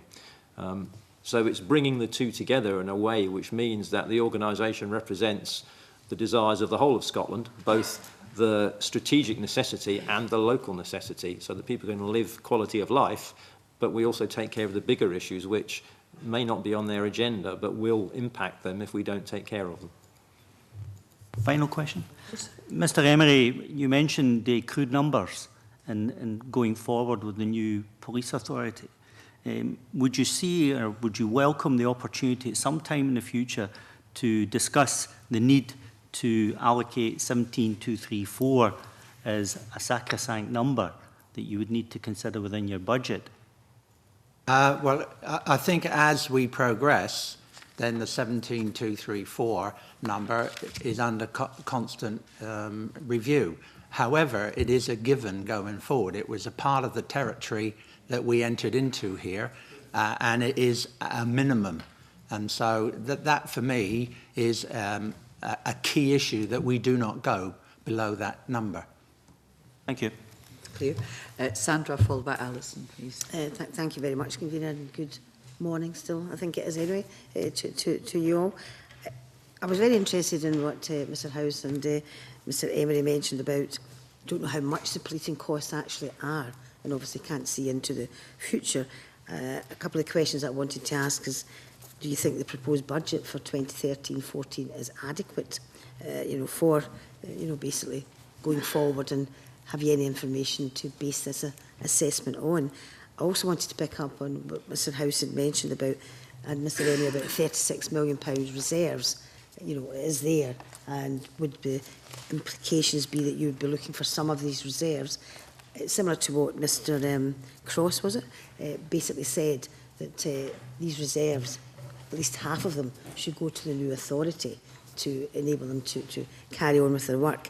And I just wanted to know, and a third question is, what oh, sorry, yeah. So you do get in all the time, Sandra. I don't stop people. Some people feel get ask everything in case I stop them in their tracks. Just, don't it was do it. It was an So addition. we've got two just now, first two. First of all, can I say the 36 million, which is an accrued reserves, is being split between the local authorities and the government. None of that comes to the police. I think the plea that you've heard this morning is that there is an underspend this year and that money should be coming to the police. And if we can secure that, brilliant. I would love to get that. However, for me, it indicates that the cost of policing is below what people believe it is at the moment. And therefore, we need to understand what the cost of policing is, so that that's the start of our journey. Can I follow that up? Or perhaps it might be Steve House that will answer it. Do you think the budget you received for 2013-14 is sufficient to go forward without perhaps topping it up with any reserves in future years? I'll let Mr House answer that, except to say that you've already heard from, I think, Chief Constable Smith this morning that the first year is eminently achievable. In fact, it will be exceeded. So the straight answer to your question is yes, it is. But I'll let Mr House answer that. My championing of a single service goes back a few years. It was never based upon it will be a more cost effective. It was based on it will be a better way to provide a better service for the public in Scotland.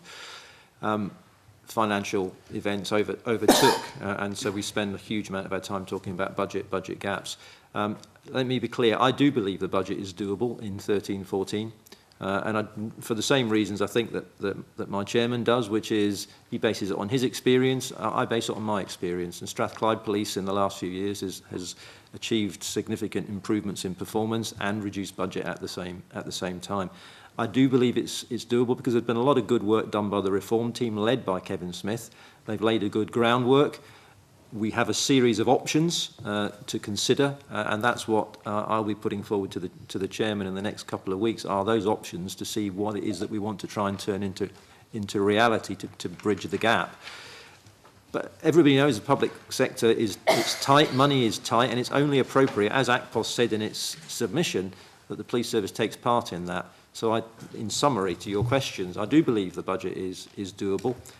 If there is extra money available, i.e. the money that we are now generating, then I think that it would be appropriate for us to have some of that, so long as it was spent effectively, and it certainly could be, I think. The third thing I would say is, though, and I fully accept, as I've already said I do, the fact that we need to understand the cost of policing, and that's not the same as the budget that we're given in any one year, because if we make savings and have reserves, then obviously we are doing it for less than the budget.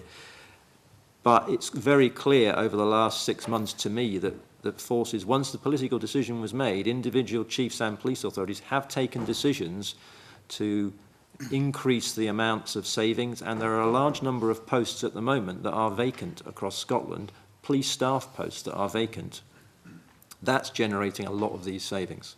Now, the question, which the Chair I think quite rightly raises, is, are those posts which we can do without temporarily, but we'll need to reinstate, or actually are they posts that we don't actually need to provide the service to the public, and therefore is that a saving that we can take away and keep?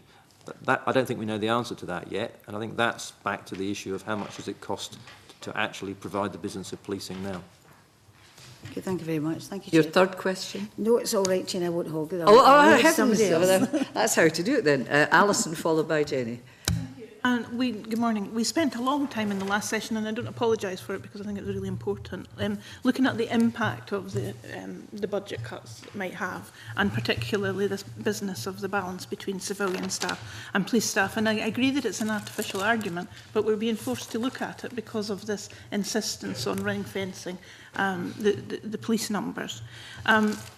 I would be interested in the Chief Constable's view about whether or not this kind of wholesale de-civilianisation of the police will set us back, and if it's something that's really only a short-term issue to deal with the budget cuts and that you would like to see reinstated, or whether you see a different form of policing ahead of us.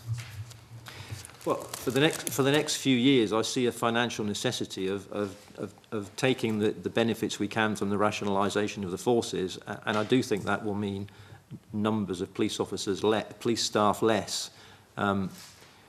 But I've been a firm believer, and I think I've said in this venue before, in a balanced workforce. And I think every speaker has said much the same, which is there are jobs that police officers can do because there are police powers required. There are other jobs which traditionally police officers used to do, which we now understand police staff can do, such as working in our control rooms, dispatching officers to jobs, working in custody centres, dealing with prisoners. Certainly all the forensics, which used to be a completely police-dominated business, is now completely civilianised within the SPSA. So workforces profiles have changed over the years, and it's inevitable that further changes come along.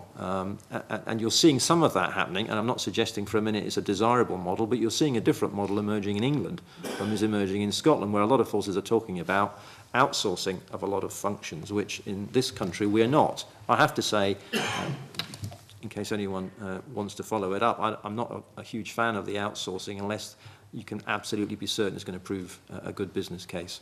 I don't think it's a fashion to follow. It's something that has to be proven on every individual case. I think the balance of the workforce will change over the next few years because we will see a reduction in support staff. But I do believe the long-term future remains a balanced workforce.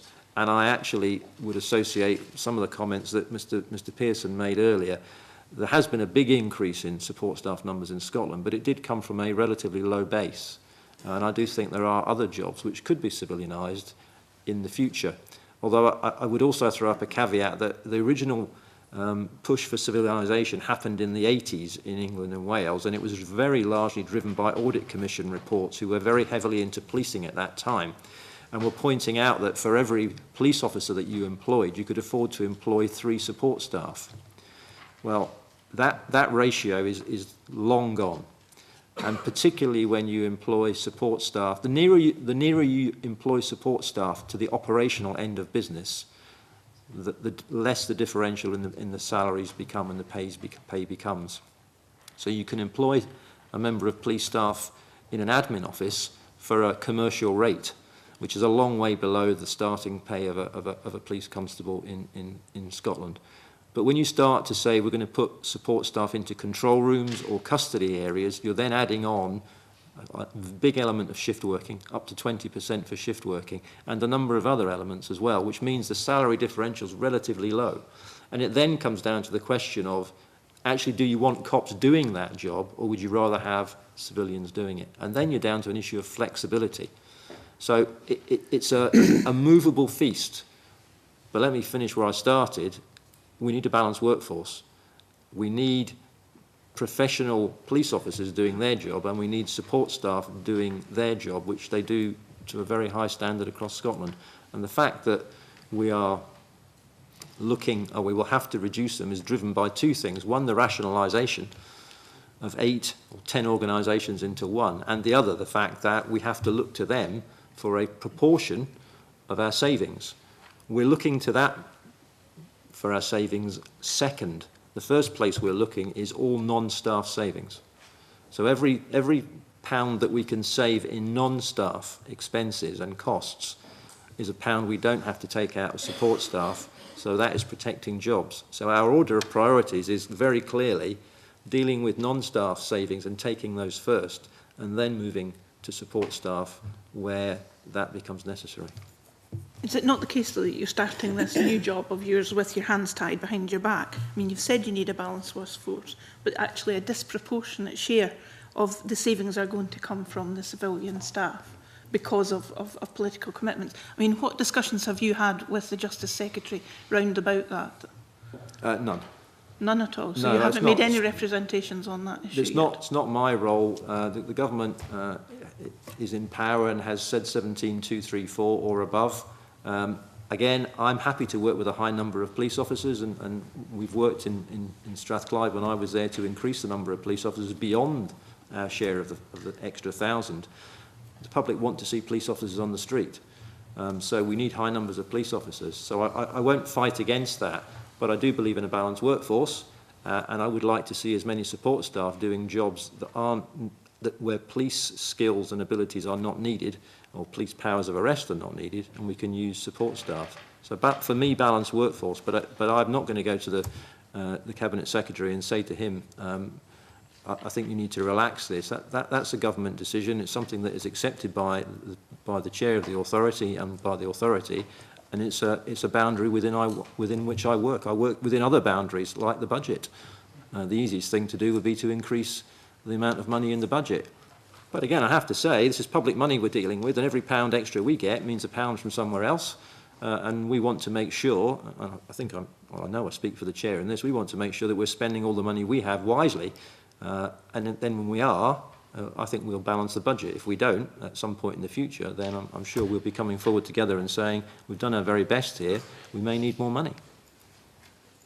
Sorry, Jenny. Thank you, Convener. In a similar vein, Chief Constable House, I think there's a wee bit of confusion about what's happening between the balance of police officers and civilian posts, because the First Minister denies that police officers are increasingly doing civilian jobs, but the Cabinet Secretary's police reform subgroup plans make it clear that cuts to police staff will be delivered by police officers performing basic administrative duties themselves. Can I ask you whose view you share, the First Minister's or the view of the Cabinet Secretary's subgroup? To answer your question directly, because Mr Pearson commented earlier on the groups and their honesty and directness, the answer to that would be the First Minister's. But let me expand on that by saying that there is no plan, there is no strategy that I am in charge of in terms of reform, which is predicated upon backfilling. I think we cleared up in the earlier session. I don't think anyone regards backfilling by police officers as a good thing or a desirable thing. It is a bad thing, and it should be avoided. So, the first session, I think it was concluded that it was happening. Well, it may be happening in individual cases and isolated cases, but I'm not aware of it happening as a set strategy anywhere in Scotland, and it's not something that I would support at this moment in time. Okay. On the process of this, can you confirm when you were first made aware of the working group's proposals? The working group's proposal has a proposal that the civilian jobs will go for cost savings. Well, I need to be clear what you're asking me, because I'm quite prepared to accept there are proposals that civilian staff will have to go to make savings, because I think that we've all agreed that a level of that is inevitable. Mm-hmm. But again, I would not be supportive of something which says we're going to get rid of a whole section of civilian staff, they're going to go under voluntary redundancy, and we are going to backfill with police officers. Mm-hmm. That's not something at this moment in time that I believe we need to do. And the reason we don't is because we don't know yet. Earlier speakers spoke of this. We're going through a voluntary redundancy policy, or we hope to very soon, which will then mean that anyone in the police service, support staff, can put their hands up and say, I would like to go. Doesn't mean to say that we will let them go, because what we will do, and this is experience across all of the forces, and certainly the one I led until recently, that what we say to people who are working in control rooms is, I'm sorry, I know you would like to go, but we can't afford to lose you, because if you went, we'd have to backfill you with a police officer, and we won't do that. Instead, we look to people working in other support functions where we can either do without the job, or we can in some way become more efficient, and we let them go. Or we may, in some instances, redeploy support staff from one job into another to let somebody go, but we will not backfill. There's no strategy to backfill with police officers. Okay, so you've not seen the document that Kevin Smith and I were discussing earlier, which is the Cabinet Secretary's subgroup proposals for savings? I don't, I mean, I see a lot of documents. I'm not sure if I've seen that one, but I want to reiterate, I don't support any policy which is based purely upon letting civilian staff go and wholesale backfilling with police officers. Because I think we concluded earlier that in a time when we're trying to save, I think the first panel were generally in agreement that actually it's more expensive to have police officers backfilling civilian roles. Would you agree with that? Well, actually, Alan and I were having a muttered debate about that as it was going on, because it was I thought, a really interesting point. The only thing I was saying, and it might appear to be slightly semantics, but I don't know if it's more expensive. Doug Cross said it at the end. It's certainly a lot less efficient, because the budget already exists. We already have those police officers, so we're not buying anything extra, so there's not an expense there. But by using them in that job, it's certainly a less efficient way of providing a public service. So I would agree with that. Yes. So you wouldn't support major-scale backfilling? No, I do not support major-scale backfilling in those terms, okay. no. Thank you. Can I move on to something else? Before you go to that, I just want to ask, because it was an interesting point you made about some people might put themselves forward for voluntary redundancy. You'd call them, you wouldn't want them to do it. In the circumstances then, do you think there'll be any time when you'll have to have compulsory redundancies when, is it where the wrong people are coming forward to volunteer and you can't even replace them, put them into another section? And is that something that I think one would want to know? I think it's a very good question, Chair, because it exposes the difficulty of voluntary redundancy. One of the problems with the term voluntary redundancy, as we found out in recent years in the service, is that the very name, the very title can give the impression to the individuals who put their hands up to go that they're volunteering, so they're going. And of course, we have to be very clear in our communications that that doesn't work that way. What happens, of course, is that often the people who want to go, you can't let go. They're in jobs that are absolutely essential, i.e. the control room and the custody staff, because you would have to backfill. So your answer is, no, I'm sorry, we can't let you go. Either you stay or we will let you go, but only if we find some other member of support staff. Now, certainly in Strathclyde we did that because we had a large number of people who wanted to go in control rooms, and we had a number of jobs that were disappearing in administrative roles that we could afford to lose. So we took those people from the administrative roles because they wanted to work and continue working for the force, and we retrained them to work in control rooms. Now that's perfectly acceptable, I think. It guarantees it lets somebody go who wants to go, it guarantees a job to somebody who wants a job, and it doesn't backfill. So I think that's valid. I don't see at the moment that we will need to get to compulsory redundancies. I just hear that last I don't think we'll get to a situation at the moment where we'll need compulsory redundancies, because I think there will be quite an uptake on the voluntary, dependent, of course, on the design of the package that's offered. But there are a number of packages that have been offered around the country up in the last few years which have proven to be very attractive and very cost effective. So I think we have one of those, and we're about, well, in fact, I gave a paper yesterday afternoon to Mr. Emery about that proposal. So your position, I understand about voluntary redundancies, it's got to be acceptable to the employer as well. Yeah, absolutely. Is that you obviously want to employ people who want to stay, so if they've applied and you say, no, you're not going, and you're offering them to retrain. So your experience is that people pretty well, if they're given the opportunity to do something else, want out of that job, but you still want them, they can apply their skills elsewhere. You're content that should manage the situation, if I put it like that. We in Strathclyde, and I think a number of other forces did it as well, we operated a redeployment pool, which effectively allowed people whose jobs were going but wanted to stay to sit in this pool. We would provide them with extra training or retraining. We would provide them with temporary roles, and we would put them into another job on probation, as it were, to see whether or not they enjoyed it and they were up to the job and they had the skills. And if they had, then that became a permanent redeployment, which meant that somebody who wanted to stay in the organisation stayed, but they moved roles. And it allowed someone from a key role, such as control room worker or custody staff, to leave if they wanted to. Thank you for clarifying that. Jenny. Thank you, Convener. Chief Constable, the Cabinet Secretary's Police Reform Subgroup also proposes a 20% reduction in the overall estate footprint of the service. Can you give the committee the assurance that this will not result in closure of local police stations?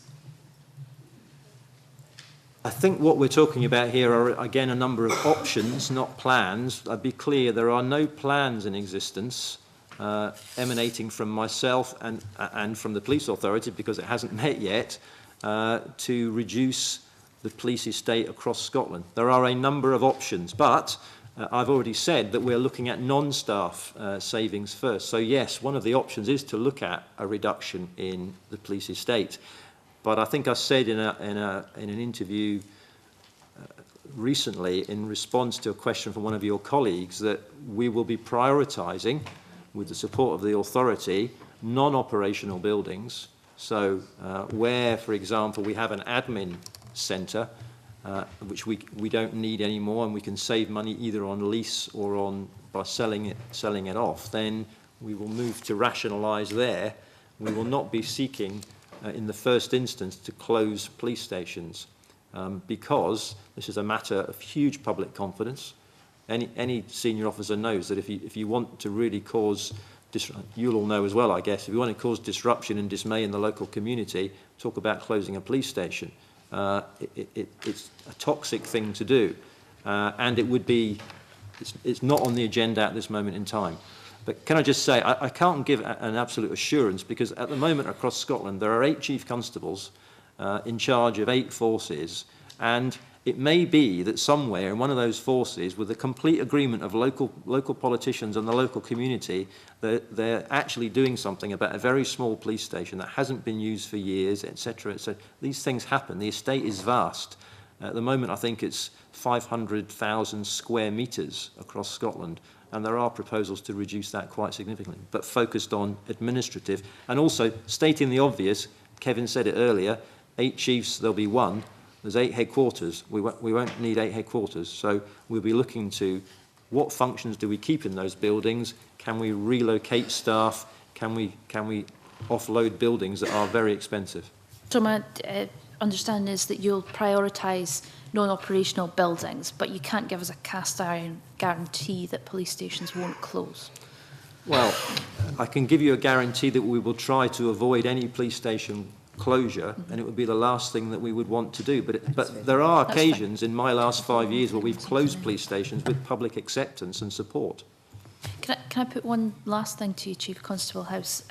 It's regarding terms and conditions for police officers. Yes. And for police staff. The Cabinet Secretary for Justice told the country in Perth at his conference this weekend that there would be no attack on the terms and conditions of police officers, on the conditions under which they serve. But I do have a document which you probably heard me referring to in our first session, proposing that there will be a potential buyout of terms and conditions for police officers. Can you give me any indication of what is likely to happen, either the Cabinet Secretary's point of view or the proposals in this document that I have? So I was starting to smile because you have more documents than I have, I think. Any proposals would be through negotiation. And open and honest negotiation with the relevant staff association or union.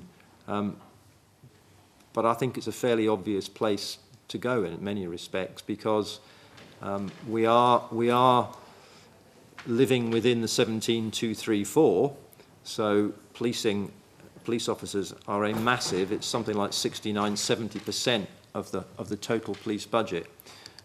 Now, the numbers are fixed, so we are bound to be saying, is there anything that we can do to bridge a budget gap that would be in some way reducing money from that 70% rather than from squeezing the 30%, which most of which is support staff costs. But there is nothing we would do without negotiation with Federation or ASPS or indeed ACPOS while it exists. So again, there are a number of options and possibilities, and they'll be graded on, in due course, that they may not be in the report you have, but a later iteration will grade them in terms of how quickly can we get this saving? Can we do it ourselves, or is it something that will require negotiation, which therefore means it will take longer potentially, and it may fail? So we're trying to be realistic about these things. So if it's an obvious place to go, the Cabinet Secretary for Justice's assurance that there'll be no attack on police terms and conditions is unrealistic?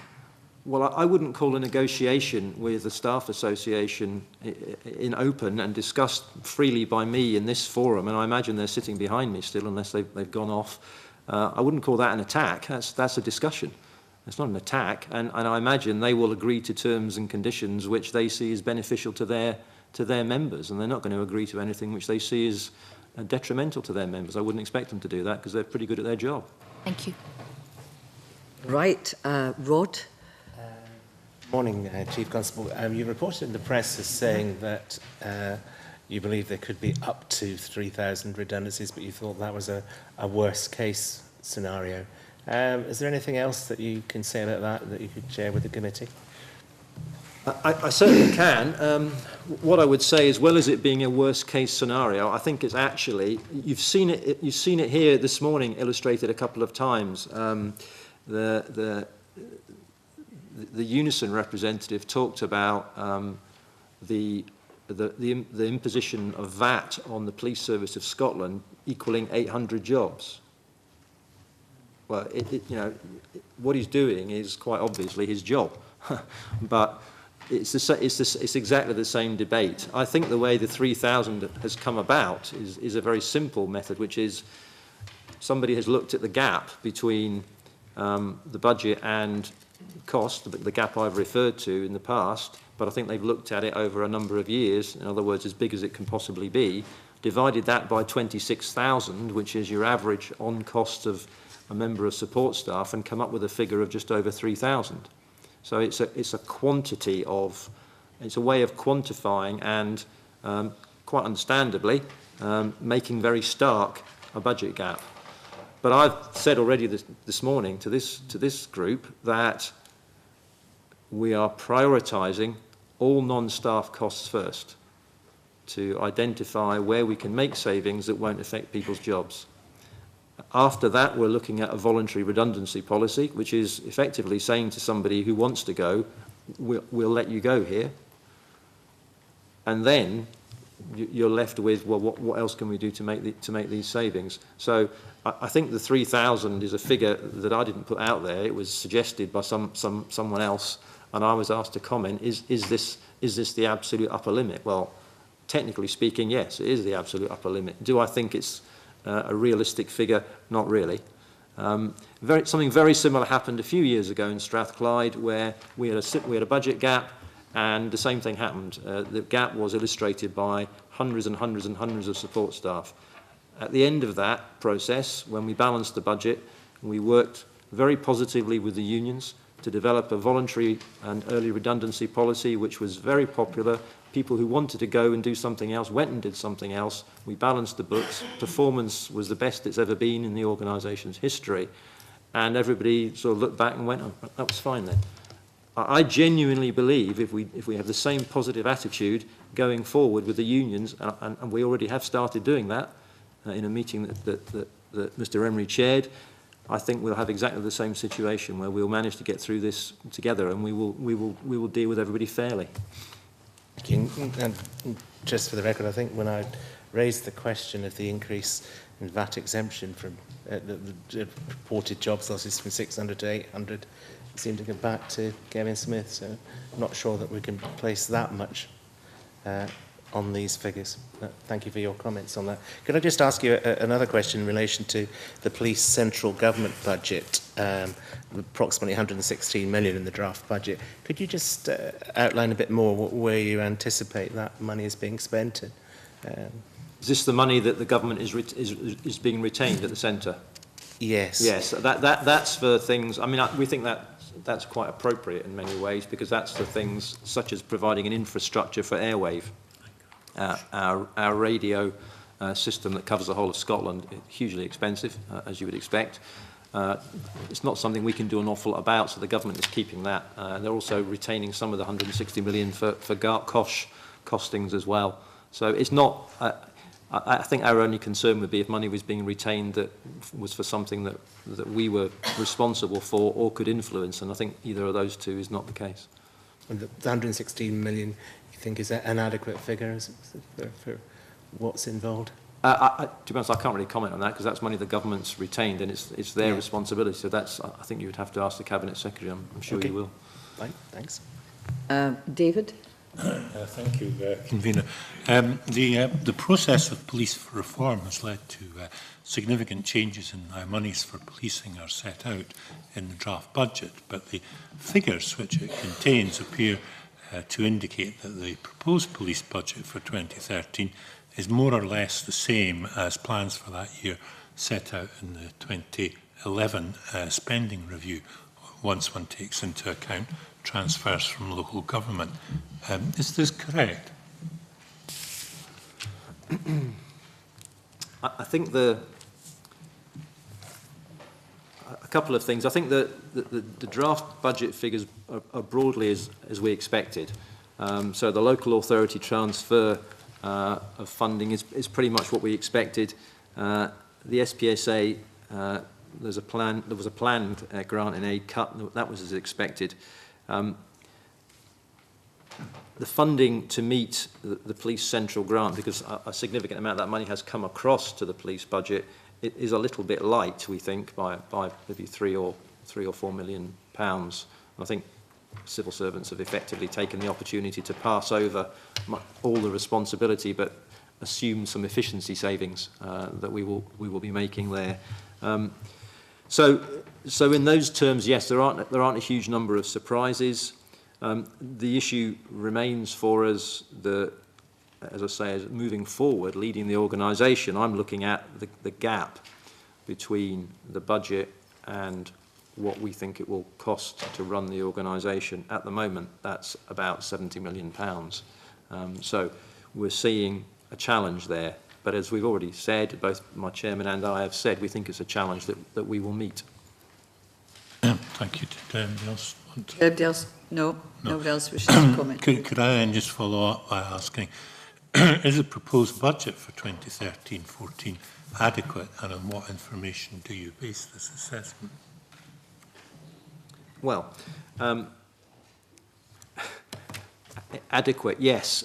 Do I believe that we will balance the books? The Chair has already said, and he says very clearly in his written evidence that he accepts the budget. I do the same.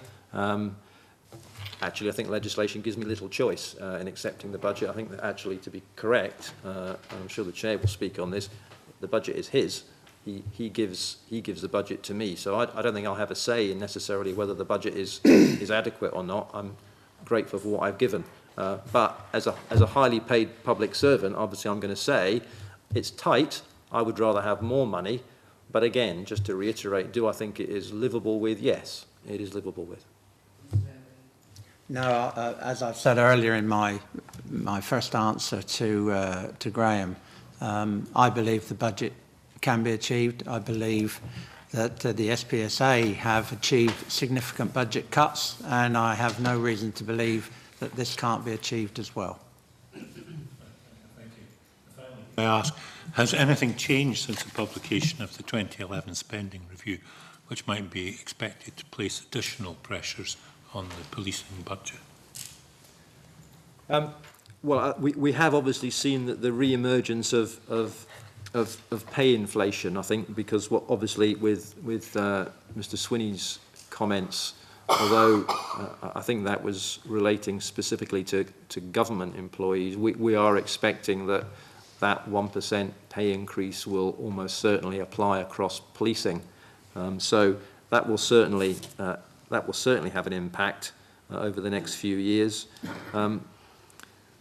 But in all honesty, I think most observers were assuming that might well happen, and people were beginning to be prudent and make plans for that.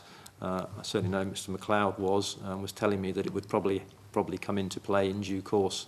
So I don't really think there have been an awful lot of changes since the start of this. No.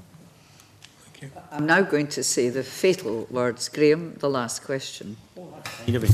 There's two parts. First, and I think that largely, probably Mr Emery that might put his mind to it, although the Chief Constable might want to supplement.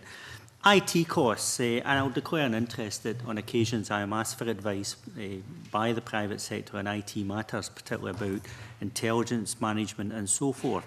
But in the SPSA minutes from April, there was an acknowledgement that it was felt there was neither skills nor the right resources in place to deliver on the IT requirements for Gartcosh particularly, but moving forward towards the new police service. Can you give us a view of where you think you stand? Because IT will have a big impact on whether or not the Chief Constable can deliver. Do you feel secure in the knowledge that you have the resources, you have the people, and you have the skills now? Well, first of all, I'd share your view that a key enabler to delivering the whole reform is a good ICT structure that runs through everything, and one that is common to everyone so that anyone can sit at any terminal and they're familiar with what they need to do. There was some talk in the earlier session about duplication, but that was aimed at people. There's a lot of duplication in the ICT world, and there's a lot of money that can be taken out by reducing that duplication. In terms of the comment in the SPSA board minute that you refer to, that has been resolved. We have brought in 6 or 7 IT specialists funded by the government in order to plug the gap that we had in the resource and skill mix for delivering the ICT going forward. And particularly, the Gartcosh element is one element in a number of priorities that are levelled at the ICT fraternity. And we moved up the importance of Gartcosh, and so it was funded out of the ICT budget. So there is no problem with putting the basic infrastructure into Gartcosh. There could possibly be an issue when you actually populate the building, and we need another piece of work to be done to understand exactly what that is. But the basic infrastructure, the architecture is all being catered for. Okay. And my final question to you is on a matter about democratic oversight. Having been involved in the process up till now, would you offer this committee any view about a requirement or otherwise for democratic oversight of the police service moving forward in respect to the relationships that would exist between government, the police authority and the Chief Constable? Well, my comment would be that there is no inhibition to do that. The board meetings of the SPA are public meetings. I operate anyway as an individual, transparent, open communication and way of doing business. And from a democratic point of view, I think that satisfies what needs to be done. Clearly, there will be issues that will need to be done in a more closed forum. There are national security issues that have to be dealt with in a more closed forum. But by and large, we should be open, honest and democratic in the way we do things. Thank you. Now, I'm just going to ask, is there anything we ought to have asked that we haven't asked, but don't feel obliged to say yes? No. Thank you very much. Thank you very much for your evidence. I'm suspending for 2 minutes. Don't move. We're going to move straight on.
Thank you very much. And I move on to item 3 on the agenda.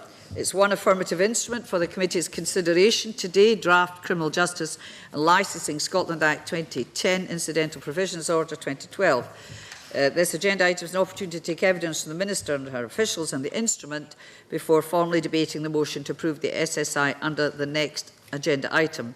The Sub-Ledge Committee has not drawn the Parliament's attention to the instrument on any grounds within its remit. Now, I welcome Rosanna Cunningham, Minister for Community Safety and Legal Affairs, and Peter Reid, Criminal Law and Licensing Division of the Scottish Government. And Cabinet Secretary, I invite you to make an opening statement if you wish. Thank you for the promotion, Convener, but... I'm not having a good day, Minister. I'm not having a good day. I've had Graham Pearson being Graham Day. I'll have to keep taking the pills. Right, okay. Minister. Thank you anyway, and thank you to the committee for inviting me to speak about the draft order, which has been laid for Parliament's approval. It's made under Section 204 of the Criminal Justice and Licensing Scotland Act 2010, which does allow for such ancillary amendments to be made. However, any such amendments are subject, of course, to the affirmative procedures, hence my appearance today. The order amends Section 179 of the Criminal Justice and Licensing Scotland Act 2010 to update the definition of disabled person. The Act, when it was originally passed in the Scottish Parliament, made use of the definition provided by the then Disability Discrimination Act 1995.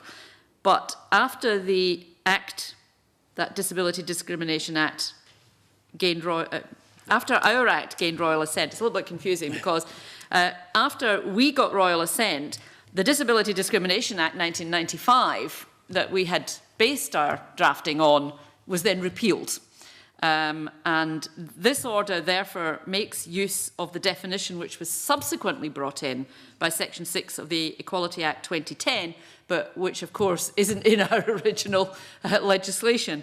So the order will allow the Scottish Government to proceed to commence Section 179 of the Criminal Justice and Licensing Scotland Act on alcohol licensing, and will introduce a requirement for applicants for a new premises licence to provide a disabled access and facilities statement.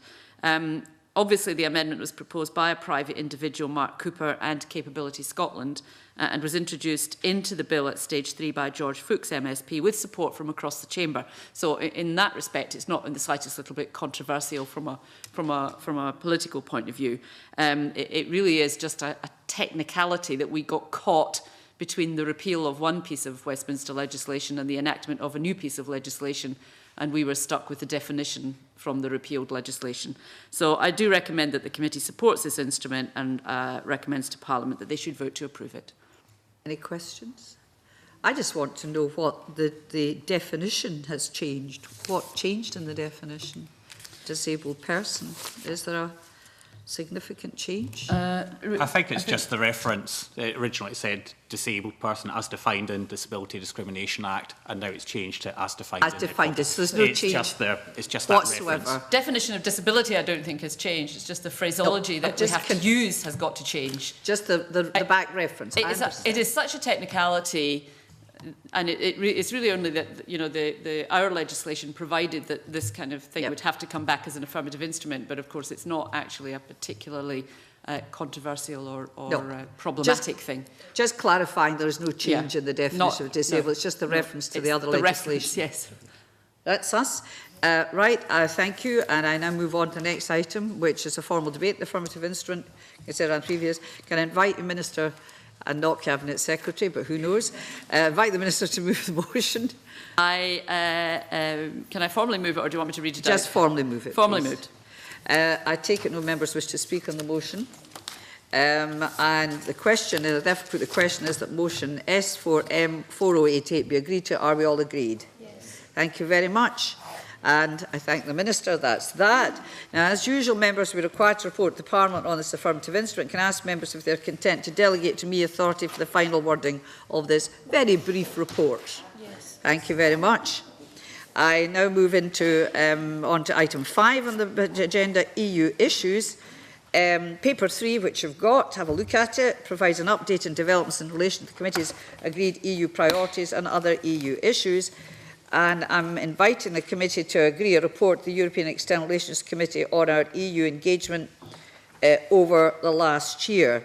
Now, I would ask Rod, actually, I think, to comment on this paper, please. Well, it's mostly self-explanatory, but obviously in paragraph 10 we're seeking a further update on the Victims and Witnesses Bill and the implications of the provisions in the EU initiative. It seems sensible to me to seek an update from the government on that. Similarly, in relation to the alternative dispute resolution proposals, as far as the jurisdiction in matrimonial matters is concerned, I think there's some way before anything's likely to be happening in Europe, but again, I can't see the harm in asking the Scottish Government for an update.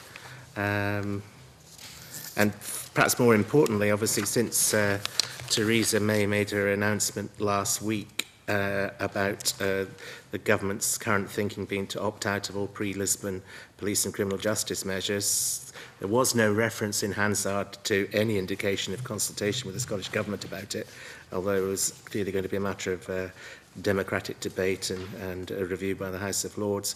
It seems to me appropriate to ask the Scottish Government what views they have on her announcement. So I'm not sure there's anything else I want to add. Is there anybody else that wishes to comment? I think thank you for a very, very thorough paper, and thank you for being our European reporter, I think, actually. Now, what I then... so are you content with the highlighted paragraph 12 on this paper when we go to, the first bit, to seek a further update from the Scottish Government about what the forthcoming Victim and Witnesses Bill will contain any provisions? Can I take that as one that we want to seek a further update? Thank you. And then highlighted at paragraph 17, alternative dispute resolution, whether it's content the proposal in business will be compliant with the principle of subsidiarity. We want that. An outcome of the review of EC law and whether it will be affecting domestic law, the regulation. Right. And yes, the views on the UK government's announcement, in fact, whether they knew anything about it coming in the first place, which would impact on Scottish law. And now, let me just see. I don't know if Joanne's got anything else she wants to say about that report itself. But it's purely a report on the committee's engagement over the last year. So it's purely a factual report, just to sign off. Just to sign it off, okay? Where am I now? Let me just see. So are you, so that's us ticked all those off then? Yeah. Right, that's us done that item. Yeah. Excellent. Oh, that was good. I'm feeling better now. I now move on to item 6, which is in private. Just make 2 points for the record. One, didn't get a chance with the panels that were present earlier about the reform issues.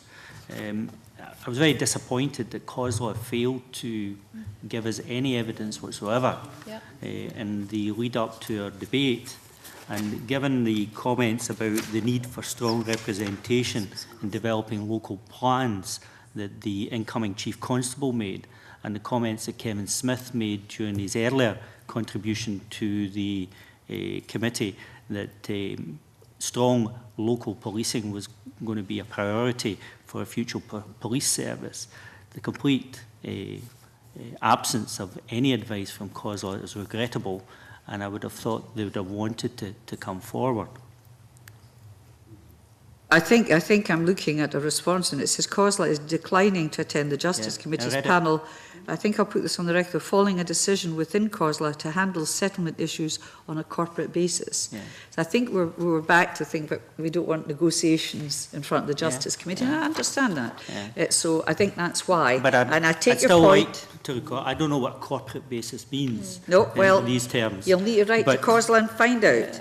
I just want it on the record. Second thing that I would comment on is it's a £1 billion organisation that we've just reviewed there this morning in just less than 2 hours, giving us the opportunity on average of about 3 minutes each in terms of questions and responses from the panels, the individual panels. I don't think that really accords with proper scrutiny and good governance and democratic accountability. And I just want it on the record that we did seem to have a spirit of seeking proper oversight of the developments, and I hope that the Parliament take responsibility for that in due course. I understand it's not for the Cabinet Secretary to deliver this any longer, it's for the Parliament. I'm flagging up a reminder to those of us who are interested in these matters. 13 years I've been saying this. I think every members who've been in this Parliament for 13 years, whoever has been in government, have always felt the timetable for scrutiny of budgets has been far too short. And it isn't in our hands. And to some extent, my understanding, it's not even in the government's hand. It depends on settlements from Westminster. But I do take your point, and I agree with it, but I don't think, you know, as I say, we've been saying this for 13 years in here, that this is not good enough for us to deal with it. And that's why committees have felt, and I think we did appropriately decide to focus on one particular issue rather than, you know, the scattergun effect, which has never been effective. But it's on the record, and let's hope at some point procedures will change in the Parliament. But it also points towards the discussions we had last year about either the need for a police commission or some kind of committee which would oversee the development of a new police service. And we've never had a national police service. You aired that previously, I understand that, and I think that it's open always to the Justice Committee to call to account any agency or party who's involved in delivering justice in Scotland, which would include the Scottish Police Authority and indeed the Chief Constable. So it's always open to the committee to do it without re-establishing another one, but you've had your debate on it. Anyway, can I move on now to item 6, which we move into private for, please?